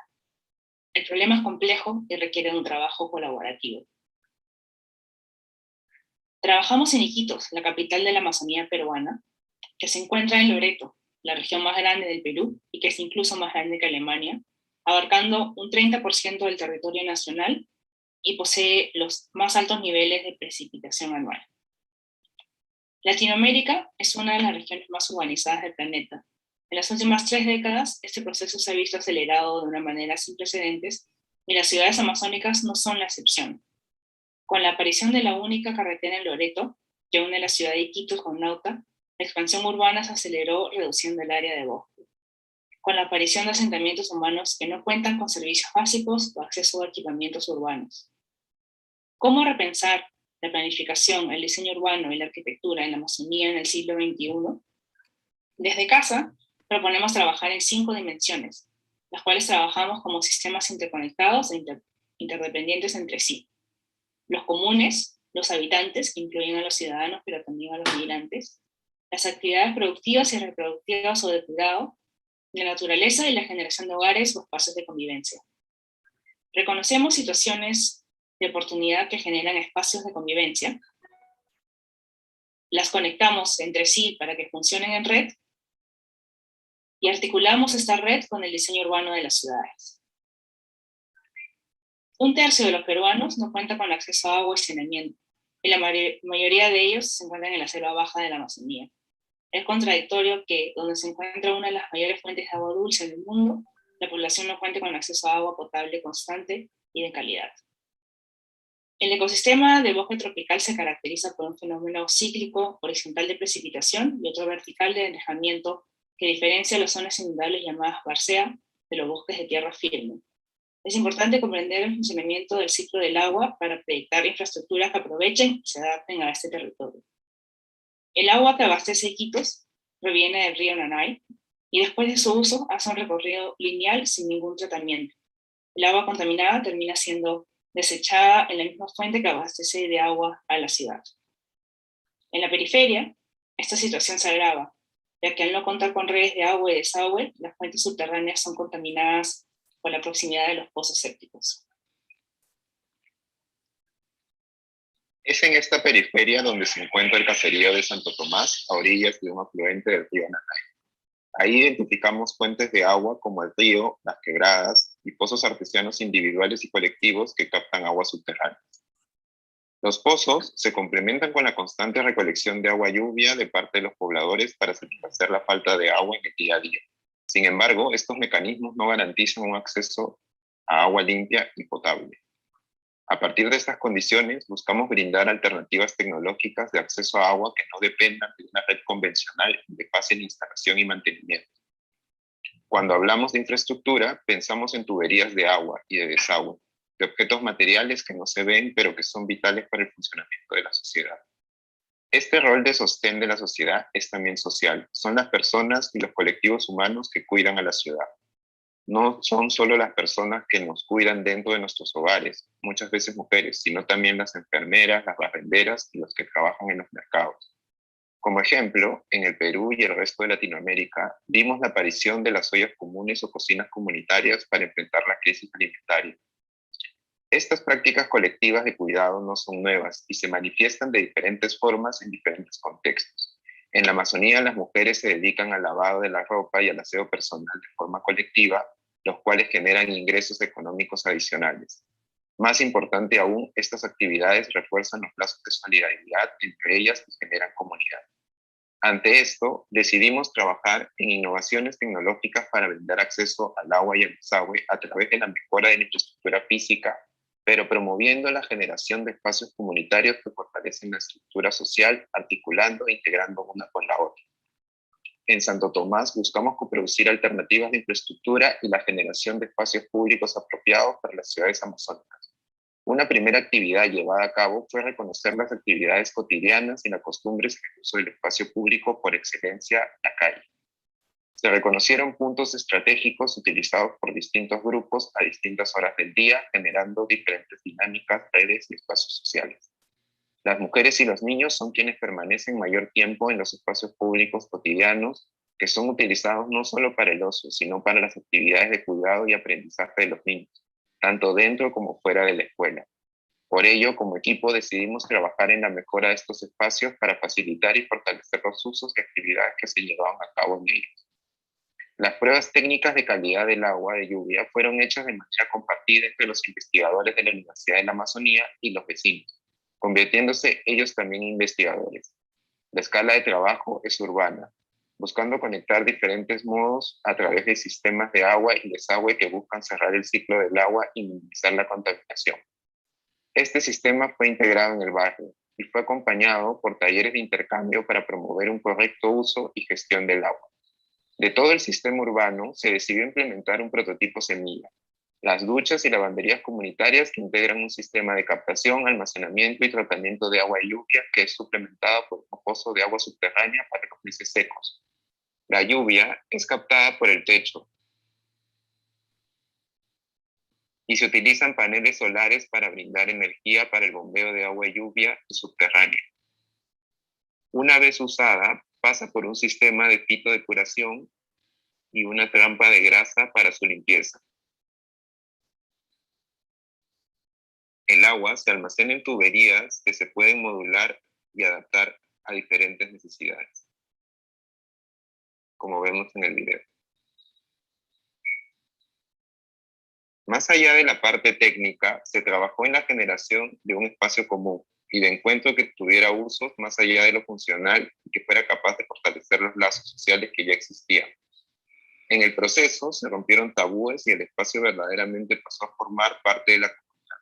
Las mujeres también apoyaron en el proceso de construcción, actividad realizada comúnmente por los hombres, y los vecinos instalaron focos para que este esté iluminado de noche a través de los paneles solares.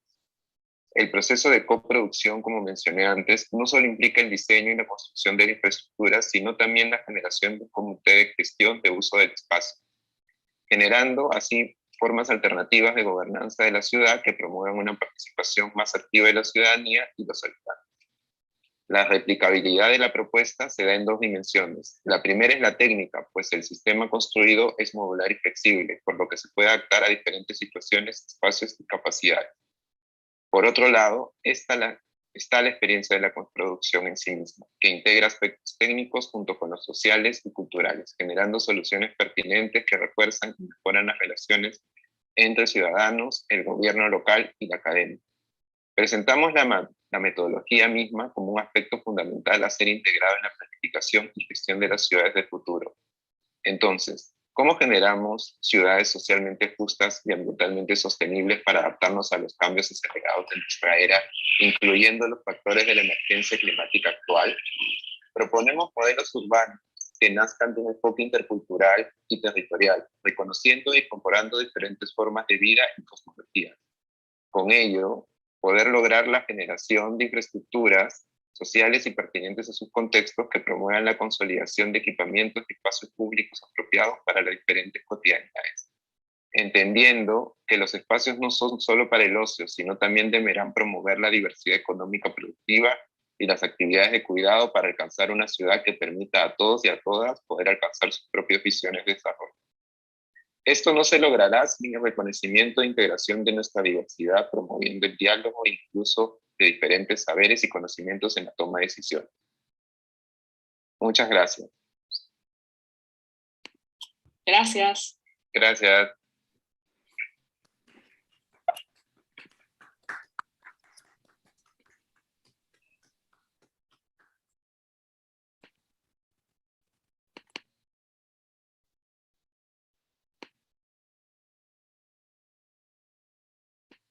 Co-creation of a common feeling, the aesthetics or the commons. Aesthetics and commons, two termini that might not be used in the same breath.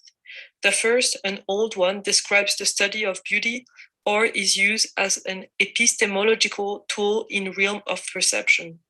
The second, a rather late one, works emblematic for ongoing debates in the field of relational responsibility or questions the role of individuals within a social structure.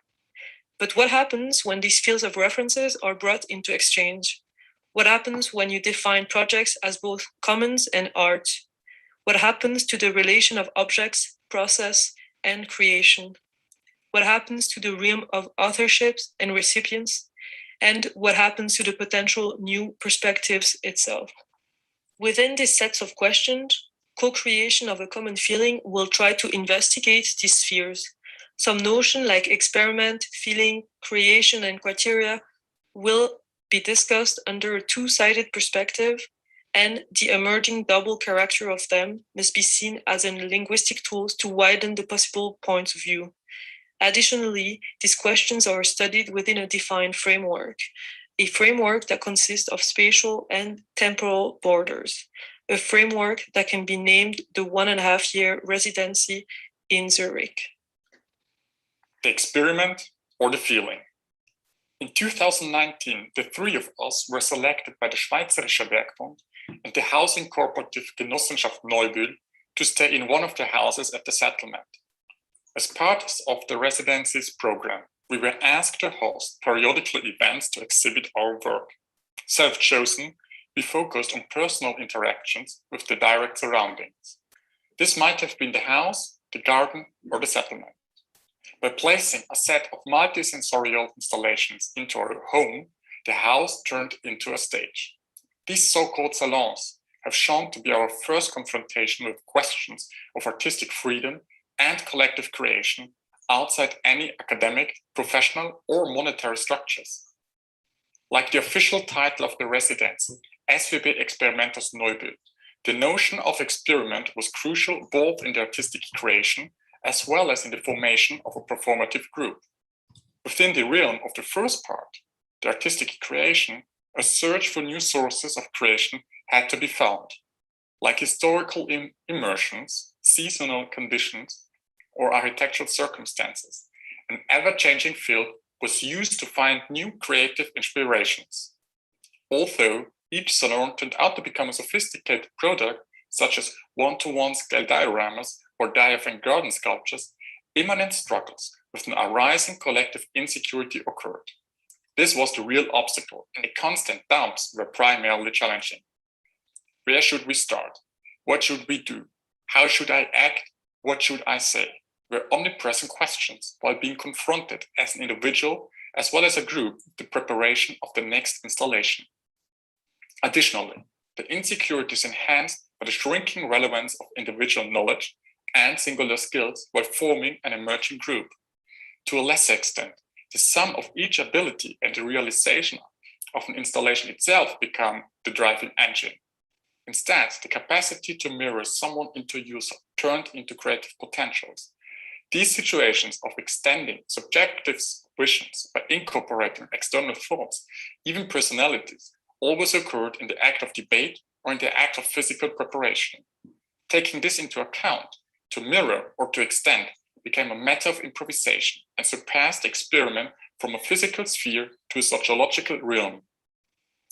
Referring to the second notion of experiment, the formation of a performative group, it should be cleared out that any collective creation is inevitably linked to the articulation of ideas, sensations, perceptions, emotions, and intuitions of individuals. Furthermore, the articulation is based on specific media like words, drawings, images, objects, and actions.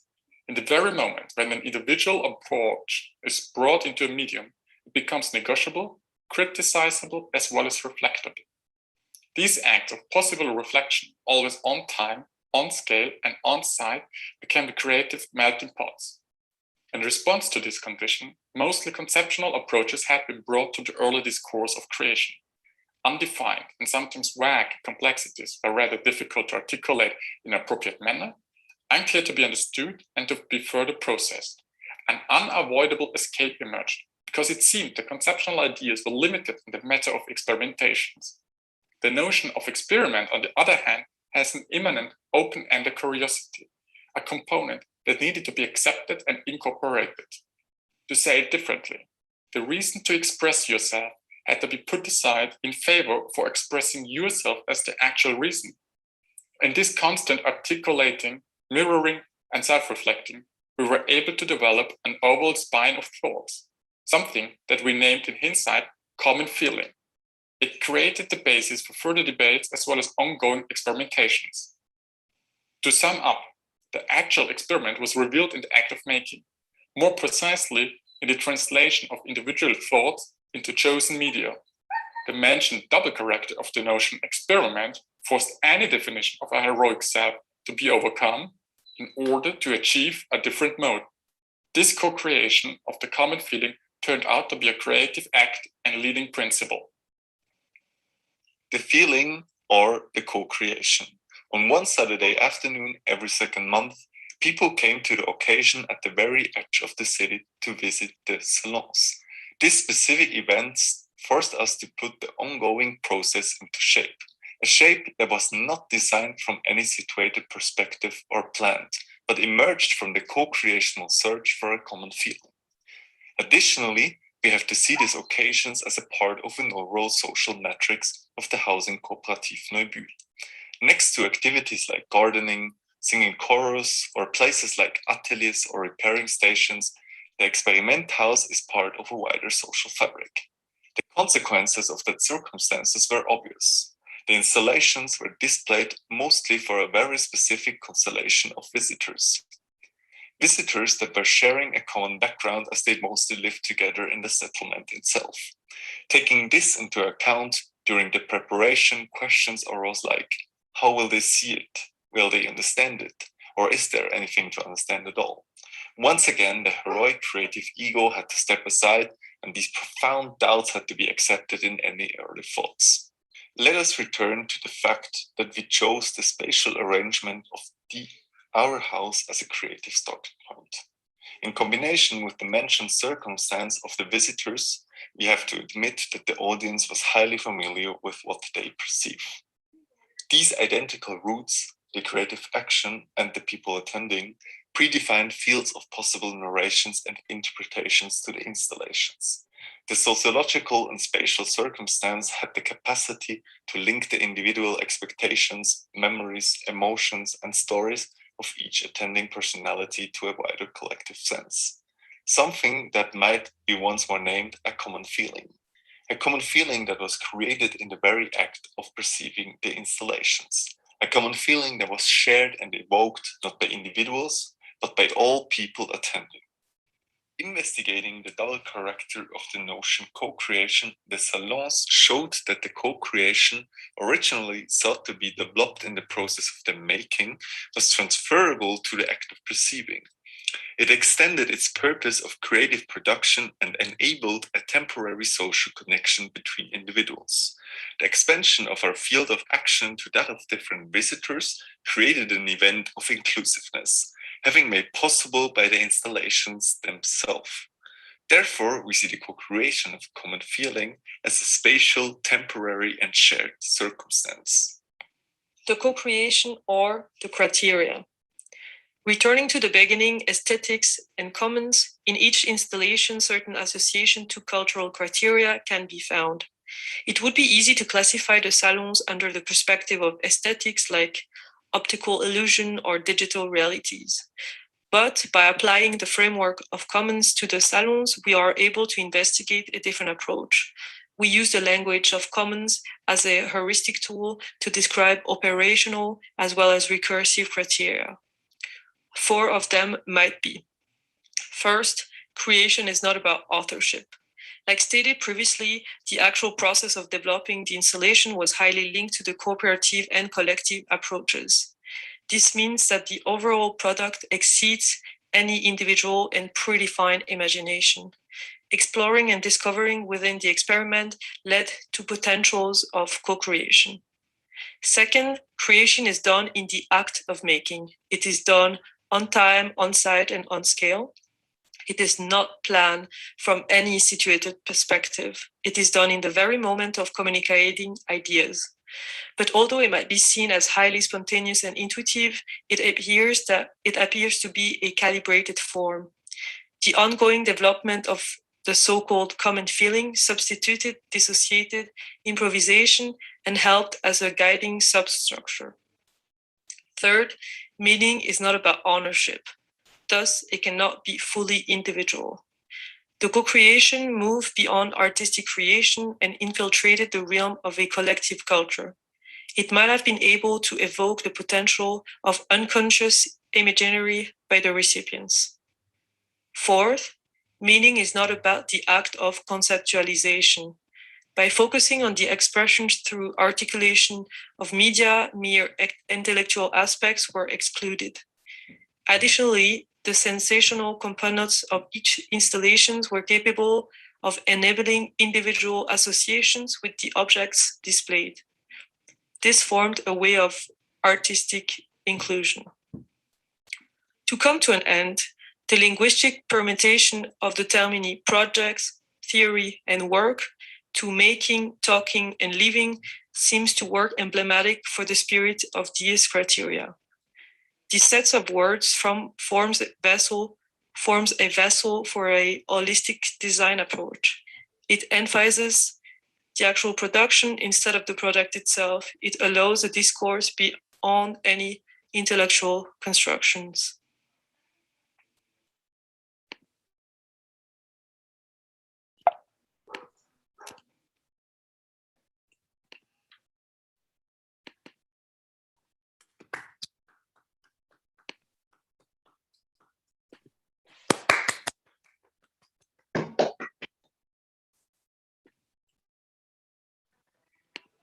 Hi everyone, my name is Nina Dioma. I work for the Faculty of Design Sciences at University of Antwerp, and I'm going to walk you through my presentation called Temporary Design and Built Interventions as a Participation Experiment.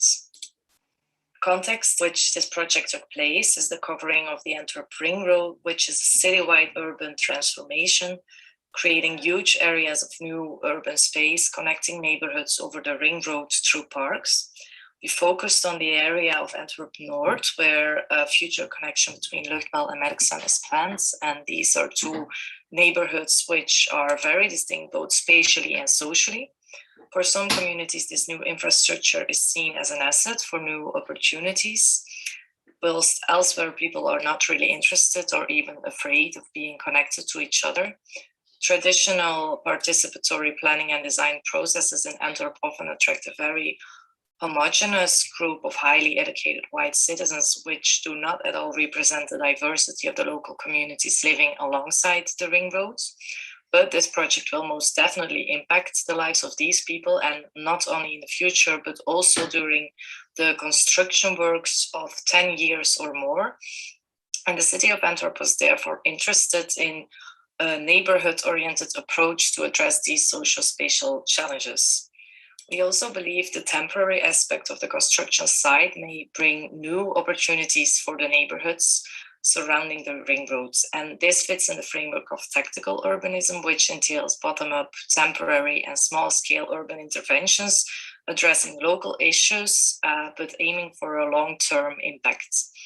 And we see such interventions also as a base for more inclusive participation, and the meantime period as a perfect experimentation period to collectively imagine an alternative future.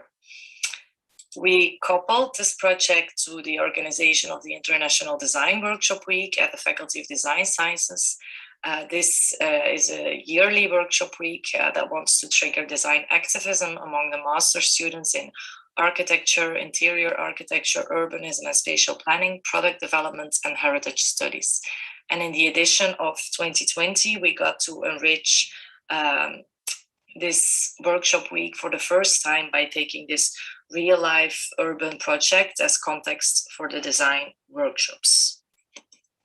So on the one hand, we were interested in spatial solutions or design ideas focusing on the specific localities surrounding the ring roads, while on the other hand, the city of Antwerp is interested in a participation method for a more inclusive and neighborhood-oriented analysis that can be used to inform in its turn a more neighborhood-oriented strategy for the future, but also for the temporary construction period. And as such, this project tried to address the following questions. How and can tactical urbanism interventions engage a more diverse group of people, including also people who are often unheard or underrepresented during traditional participatory planning processes? And can such interventions contribute to the collective imagination of alternative spatial futures that may better respond to local needs, wishes, or dreams? And if so, which ideas are relevant or inspirational for the specific project area in Antwerp? With the help and input from local area and community workers and the international workshop tutors, we organized the workshops and tried to connect them as much as possible with the local neighborhood context and actors. We observed the interaction with neighbors and visitors and invited residents at the end of the week for a walking exhibition along the workshop results. Residents were then informally interviewed about their needs or ideas on the future parks, the construction period, while students and the tutors were also surveyed about the participation with locals, their reactions, and the link between their workshop and the Ring Road project. This resulted in a very dynamic and also hectic week in which the students were at the start guided by residents to get to know the neighborhood from a local viewpoint. And in this way, these local guides could impact the focus, concept, or location of the workshop. In advance, the city and neighborhood workers also brought us in contact with active neighbors or organizations in the area to facilitate collaboration between these actors and the workshops. We work together, for example, with a local youth organization active in Luchtbal called Yes, with a Dutch class of newcomers in Luchtbal, with community gardeners, elderly people at both sides of the ring roads, children who were tree hut builders living in Merksem, and a primary school class in Luchtbal. And at the end of the week, we organized this walking exhibition along the results to collect and discuss feedback of participants on the proposed interventions, but at the same time, to provide another view, to look at their or other neighborhoods. And as such, this walking exhibition served as a kind of communication platform as well. Then within the workshops, the students would walk daily routes with locals, which helped them to detect local qualities in the area. Another workshop was in particular worked together with the youngsters of Yes, who shared their everyday experiences or frustrations about the neighborhoods, which then also inspired small-scale interventions or performances. Then specific collaborations, or what I call a workshop in a workshop, were organized with, for example, primary school children who followed the workshop on planting seeds in the community garden. The newcomer language group discussed ideas on an intercultural bench, which served as a brainstorm session for the students. Then elderly people were invited to work on a collective drawing.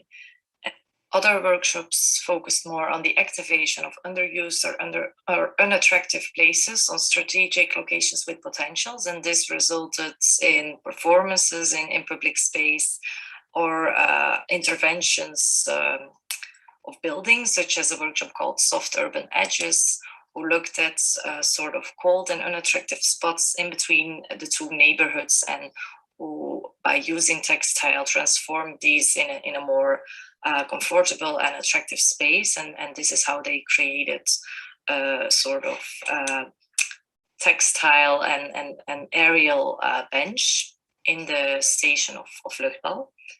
Then in total, well, we worked together with about 80 residents and 8 local organizations, but also around 600 spontaneous interaction moments with visitors or passers-by were observed by the students. The workshops definitely brought some inspiring ideas for the future and meantime periods. A lot of the workshops focused on spaces where people can come together, even if the park is not yet there. They chose interesting locations such as the underused space under the bridge of the railway tracks, right in between both neighborhoods. And other interesting locations for installations were, for example, along possible routes showing the direction towards the park. Other workshops focused more on a mental connection between Luchtbal and Merksem before the physical one is realized, by organizing social interventions such as a mailbox competition in which residents of both neighborhoods were photographed in front of their mailbox. And these pictures were then presented at an exhibition where people could vote for their favorite mailbox. And this generated a playful dynamic between the two neighborhoods. Through the construction of 2 staircases or tribunes at both sides of the ring roads, leading towards nowhere, the not yet link due to the barrier of the ring roads was also symbolized. Some workshops would design for a more natural environment in which humans do not play the principal role. A workshop developed a plan, for example, to clean the already existing open space in Luchtbal through planting purifying plants in a way the neighborhood can become a more bewildered and vegetated park in itself. And another workshop focused on the role of animals in a new park and thought, for example, on the provision of a dog hotel and walking zone.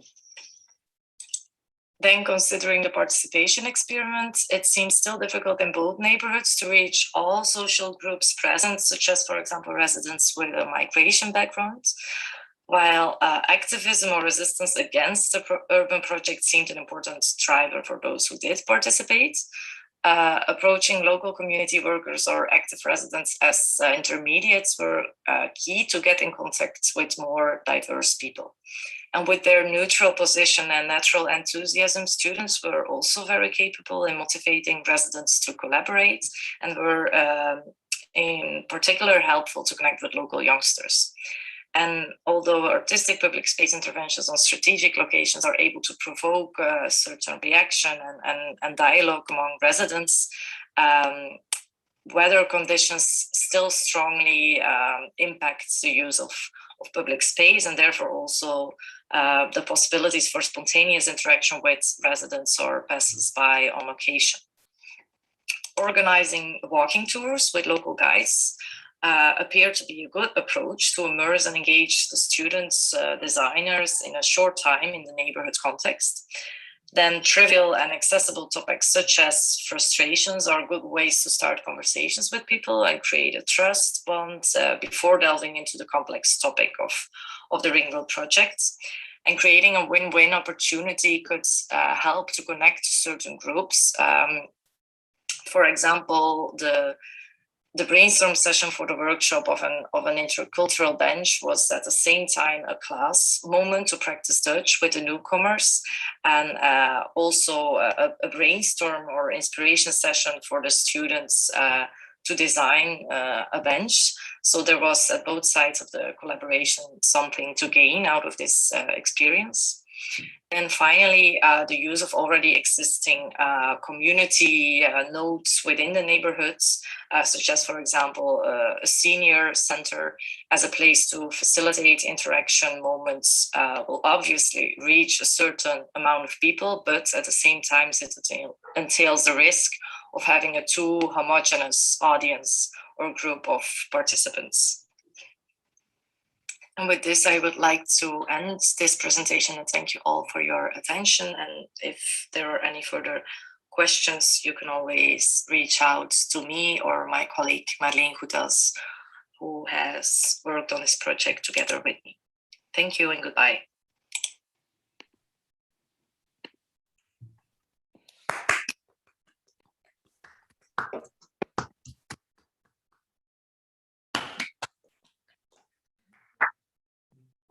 So thank you, Nina. Thank you to everybody. I'm just saying, wow, this has been a fantastic session.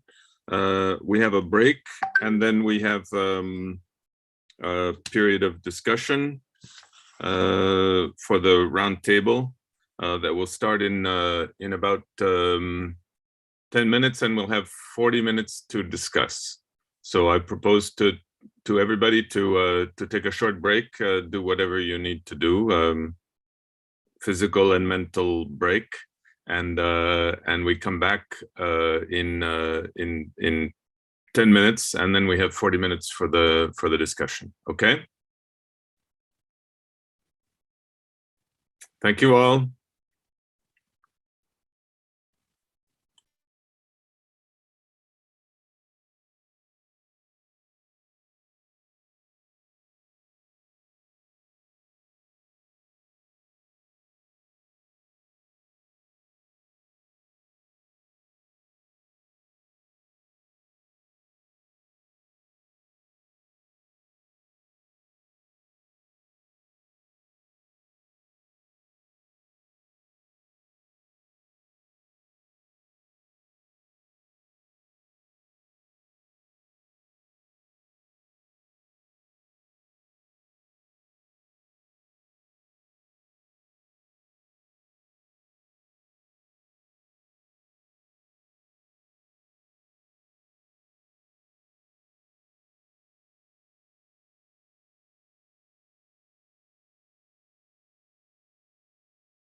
Okay, we're back. I think everybody's had a little bit of time. I think everybody's had a little bit of time to shake their limbs and do whatever else they had to do. Tim, are you back?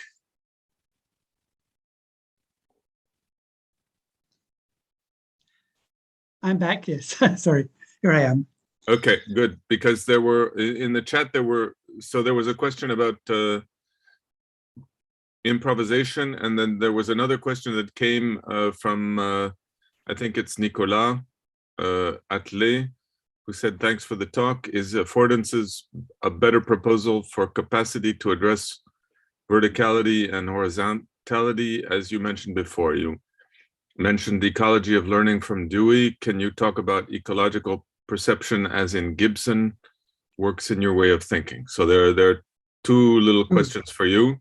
We only have half an hour, so please be brief, because we also have to open the discussion for other speakers. Okay, I'll give very brief answers to both of them. Firstly, on the improvisation thing, philosophers have sometimes made a distinction between the proper functions and system functions of things. So if I might improvise in the sense that I need to find something. I need to stand on a chair to change a light bulb on the ceiling. And you say the proper function of a chair is to sit on it, but the system function at that moment is actually to stand, because it affords the possibility of reaching the ceiling. So that and I think that there's been a lot of philosophical discussion about how one reconciles the proper functions and system functions of things, or how one reconciles the improvisational way in which we're continually using things in unexpected ways, and processes of adaptation which suit things for particular functions. I think the way to get through that is to start thinking about the functions of things in terms of the stories we tell about them, that actually every function is a sort of narrative. But that's a short answer to that one. The question on affordances is that I've been working on affordances for ages, and it's absolutely been a part of the way I've been thinking for the last 20 or 30 years. And the problem with affordances is that there's a fundamental ambiguity in the way Gibson himself uses the term, that sometimes he uses it in a purely relational sense, that is, affordance exists only in the relationship between an organism and its environment, a person and its world and their world. At other times, he insists that things afford what they do because of what they are. That is, that sometimes the affordance is part of a relational ontology, sometimes it's part of a realist ontology. And Gibson could never decide which side he was on that. As a result, the field of ecological psychology has been split for ages between relationists and realists. He really wanted to have it both ways. I think I'm a relationist, and that I think that the problem with the concept of affordance is that it puts all the dynamism on the side of the perceiver, but treats the environment being perceived as somewhat static. And I think we have to think of the environment too as something that is continually work in progress. So those are short answers to those two questions. Okay, thank you very much, Tim. In my house, the chairs are too short to reach the ceiling, so no I can't. I need a ladder instead. I have to use the ladder. Okay, are there questions for any of the other speakers? I would just like to say that, as I said before the break, wow, Nancy, John, Nadyeli, Benoit, Harold, Benoit, Belen, Kleber, Maximilian, Marie, Fabio, and Nina. These things are, these papers have been really cool, and I have the feeling that I'm having a kind of brain fever now, because I've learned too much in too little time. these were great papers. So congratulations to all of you. But now we have another. David Jolie has a question. Which is in Spanish. In Spanish, yes. Tim spoke about the constructions that are situated in progress, that progress effectively like medicine, but there are oficios, places that don't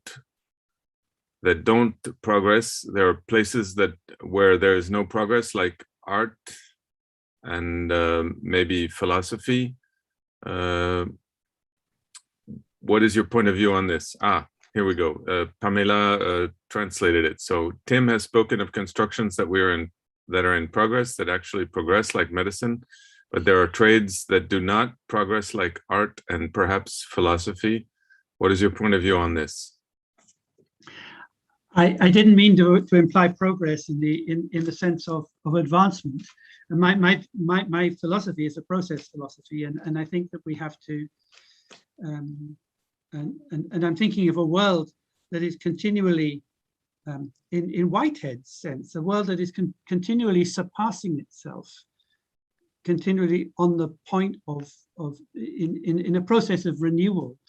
But that process of renewal, of keeping life going, doesn't mean that it's progressing in any sense of advancement. So the word, I don't know if I used the word progress, but it's not really appropriate. I meant process, and I think it's quite important in our current predicament to recognize that progress and sustainability, in the sense of being able to carry on, are not actually compatible, and we need to choose sustainability, the fact that simply life carrying on over progress. So that's a big issue, but no, not process, not progress. Okay. Good, thank you. Any questions now for our other speakers?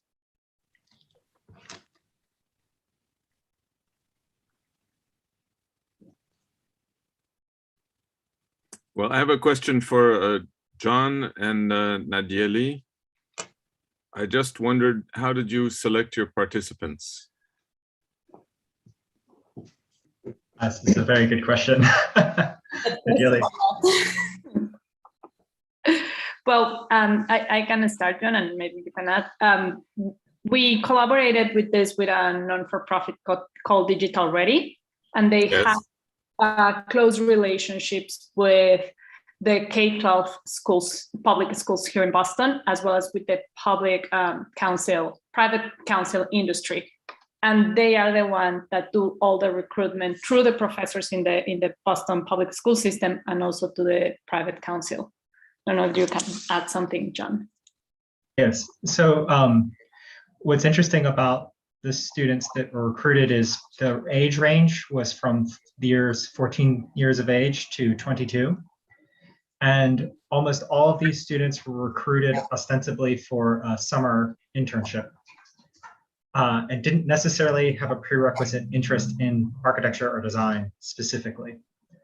So the work that we had done was in part trying to encourage students to take an interest in the topic of design as it related to the built environment.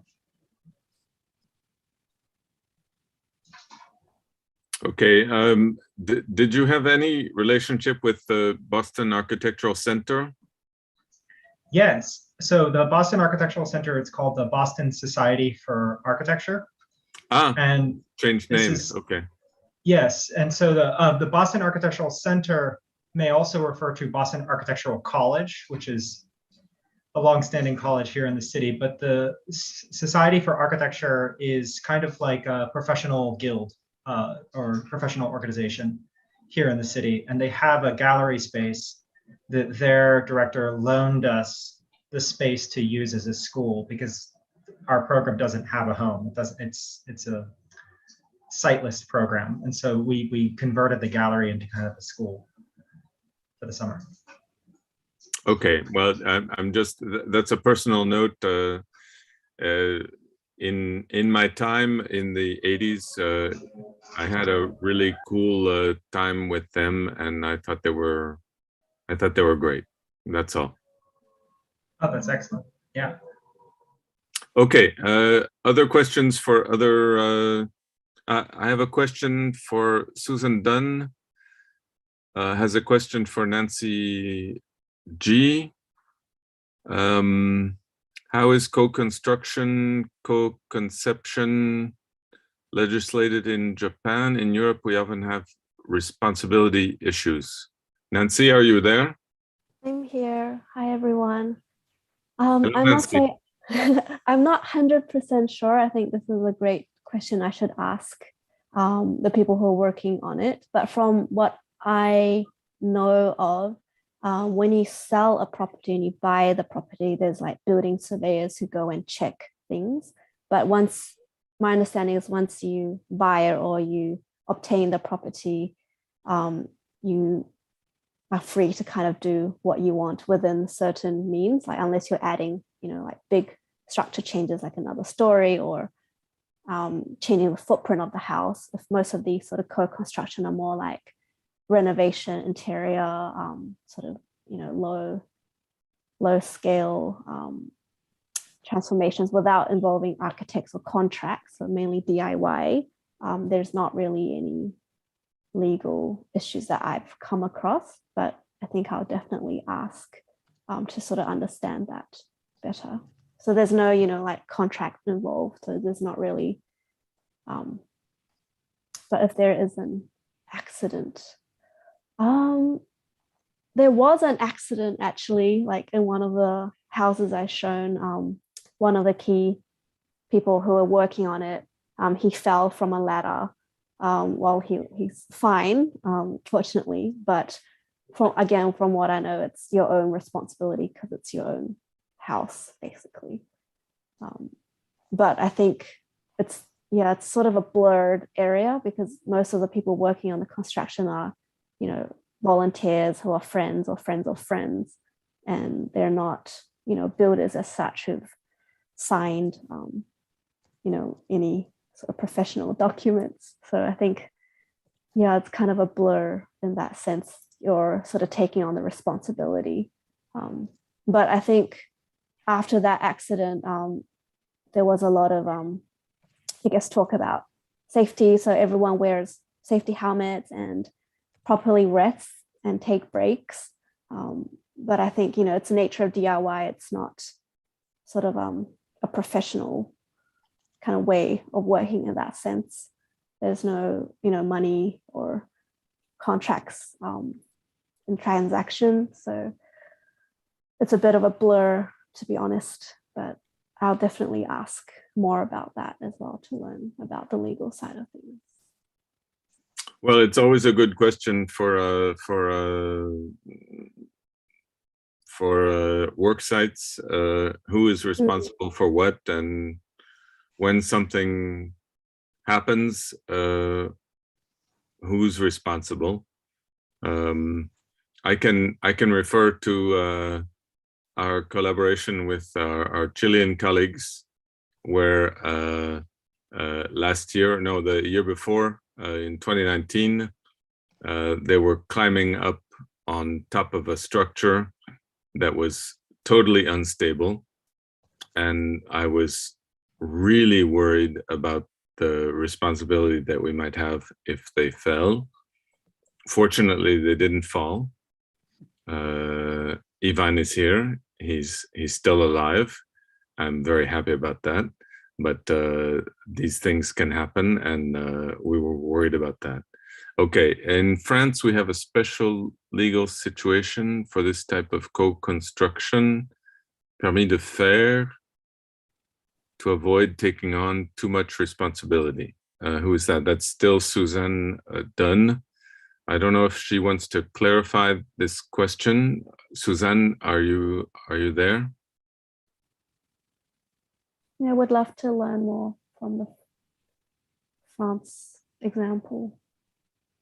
Hi, Patrick Bouchon, who you all have heard of, I am sure, worked on this idea of a planning permission that allowed architects and designers and different people to participate in co-construction. And therefore, the local authority had to take on a certain responsibility in allowing these collective projects happen. So they designed this planning situation called Permis de Faire, and it only facilitates a certain type of project where the local authority takes on the legal responsibility. But if you're working on a private project, if something goes wrong, you could be held responsible, particularly if you're an architect involved in the co-construction.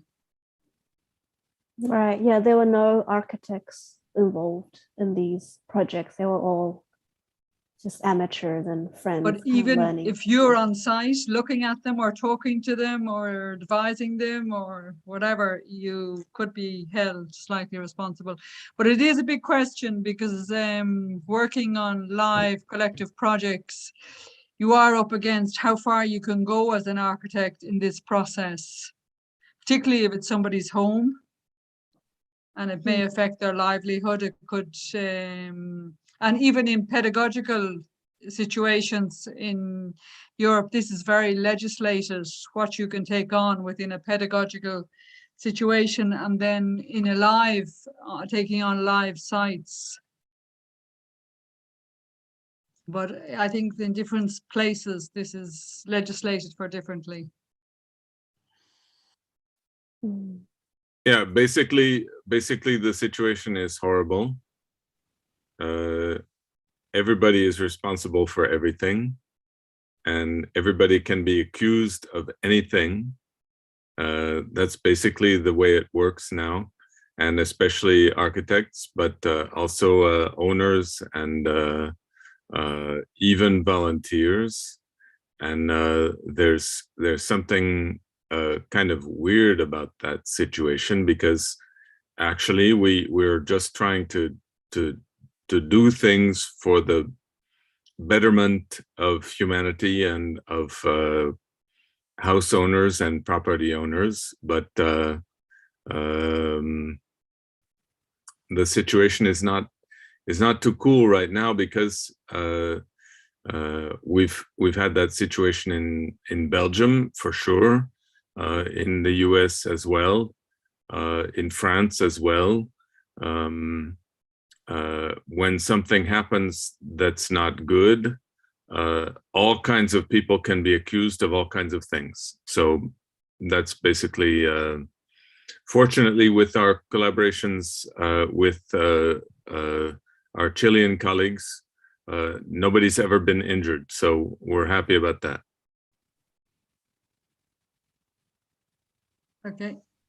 But it could have happened, and I would have been very unhappy, obviously. Okay, any other questions? Here's John Wagner. He says, this is a very interesting line of inquiry, Susan, particularly in reference to co-creation within highly regulated jurisdictions. In the US, there's a significant restriction of what type of construction can be made by private residents. The few exceptions for projects are below certain square meters or structures for agricultural purposes. Yes, John, coming from the US, I'm aware that there are limits to what can be required of developers, builders, architects, but maybe you want to say more about that because you're online. Yes, yeah, I could elaborate, but I definitely do not want to arrest an interesting conversation to talk about the prosaic regulations of the US. I think a perfect antidote to maybe summarize this point is on the number of different installations that I have done and Nadyeli and I have both done. Everything has to be designed to a degree of permanence as though it would be permanent. So whenever we're inspired by these amazing co-created objects and installations in public space that we see worldwide and try to translate that here into the United States, we find that it's all but kind of prohibitive to do that without the budget of a project that would otherwise be more permanent.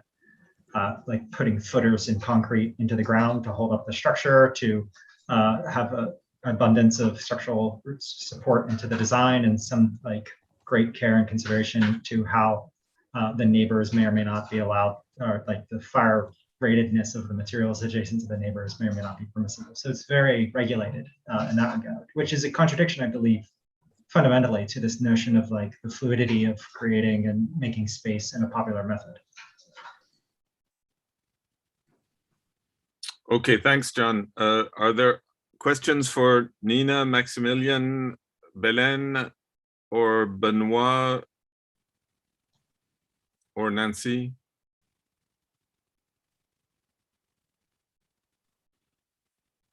David, for Maximilian, Marie and Fabio.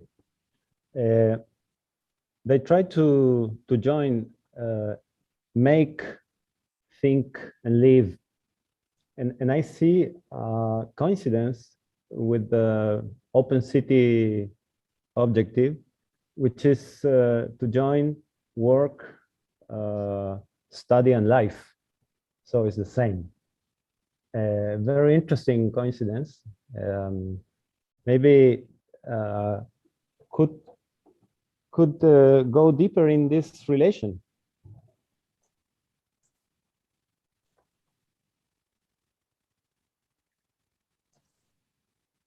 Well, deep in this relation, I mean, that's it, these three words we tried to describe something we had to experience in our period in this this residency, because actually it came up at the circumstance that we had to find a new place to live. And somehow this residency was an opportunity to get in. So actually the combination of working and living was this residency, because we couldn't afford anymore to live in the city. So we had to go to this residency, like where we could, let's say, do something. And for doing those things, we could live there for free or for a limited amount of money. And that was this combination of bringing working and life together at this very first instance. And yeah, and then at a certain point also, like the idea came, or the people from the Genossenschaft itself, that the things we're going to display needs to be easy accessible. So the more and more we did, yeah, I guess that's. Well, I mean, the way you connect the two, if you talk about, I mean, what were your words? City, education, or what words did you use? Can you maybe repeat just the words, the three words you use in comparison with making, living? And work, life, and study together at the same time, because in normal life today, these three dimensions are going separately. You have your own life, private life. You go to work, and in some times you study, but not at the same time as your proposition. I mean, I see in these questions a question of scale and intimacy, because in our projects and residency, we were in a very small scale, and I think the scale has a lot to do to the connection between those three teams. And as soon as it scales up, saying like education is often scaled up since your group of people have to be in a larger space, then the notion of intimacy disappears, and then the link between those themes are not as strong as when you're in a very intimate space. So I guess it could work if you manage to create a city where spaces are much smaller and much more intimate, and diverse. I think you can reach this moment of connecting those three themes, but as soon as you scale up, then you probably will lose this feeling of having those things connected, I think. Thank you. As I understood it in the experiment, like in this workshop and the experiment with this group of people, all these spaces they created, they were kind of intimate. Yeah. There were kind of this mixture between, or they were like intimate, private spaces projected into the city, as I understood it. So it's kind of the same thing, maybe on a different scale, but yeah.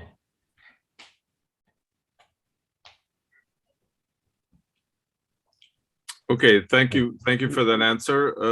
Is there anybody else who has a question for anybody else before we break? We have like 3 minutes more or less.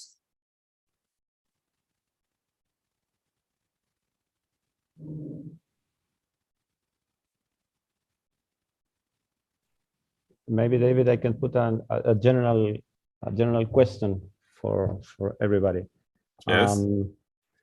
In whole presentations today, the collective dimension is very important.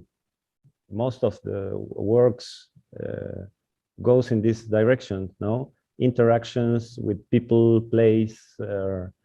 Why today is so important work in the collective dimension?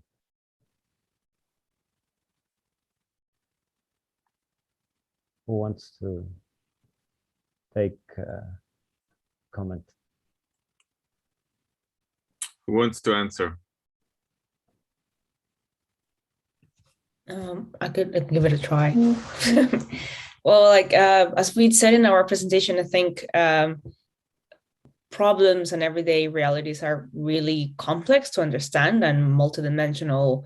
And I think like design itself is a response of like this multiplicity of social, cultural, environmental, political ideas, and like users themselves also have like their own problematics, their own capacities. And I think the only way to unveil and engage with all of that complexity is through collaboration, not only with like this relationship between users and designers, but like with other actors and stakeholders and other specialists as well. So I think, yeah, complex questions require complex answers, and that can only be done as a group. Well, Belén, I think that's a beautiful answer to the question. And I think with that, we can maybe announce the break before we come back. I think now we come back in an hour. Is that right, Ivan? Yes, David. We have an hour for the break. And okay, so some people will eat lunch and some other people may eat dinner, depending on your time zone. And I would just like to thank everybody who has presented for the moment. It was, like I said, a kind of a brainstorm for me, really nourishing, very impressive. And thank you for everybody who has presented up until now. And we still have, and I hope you'll come back, we still have a whole nother session that will be starting in an hour. So thank you, everybody. thank you.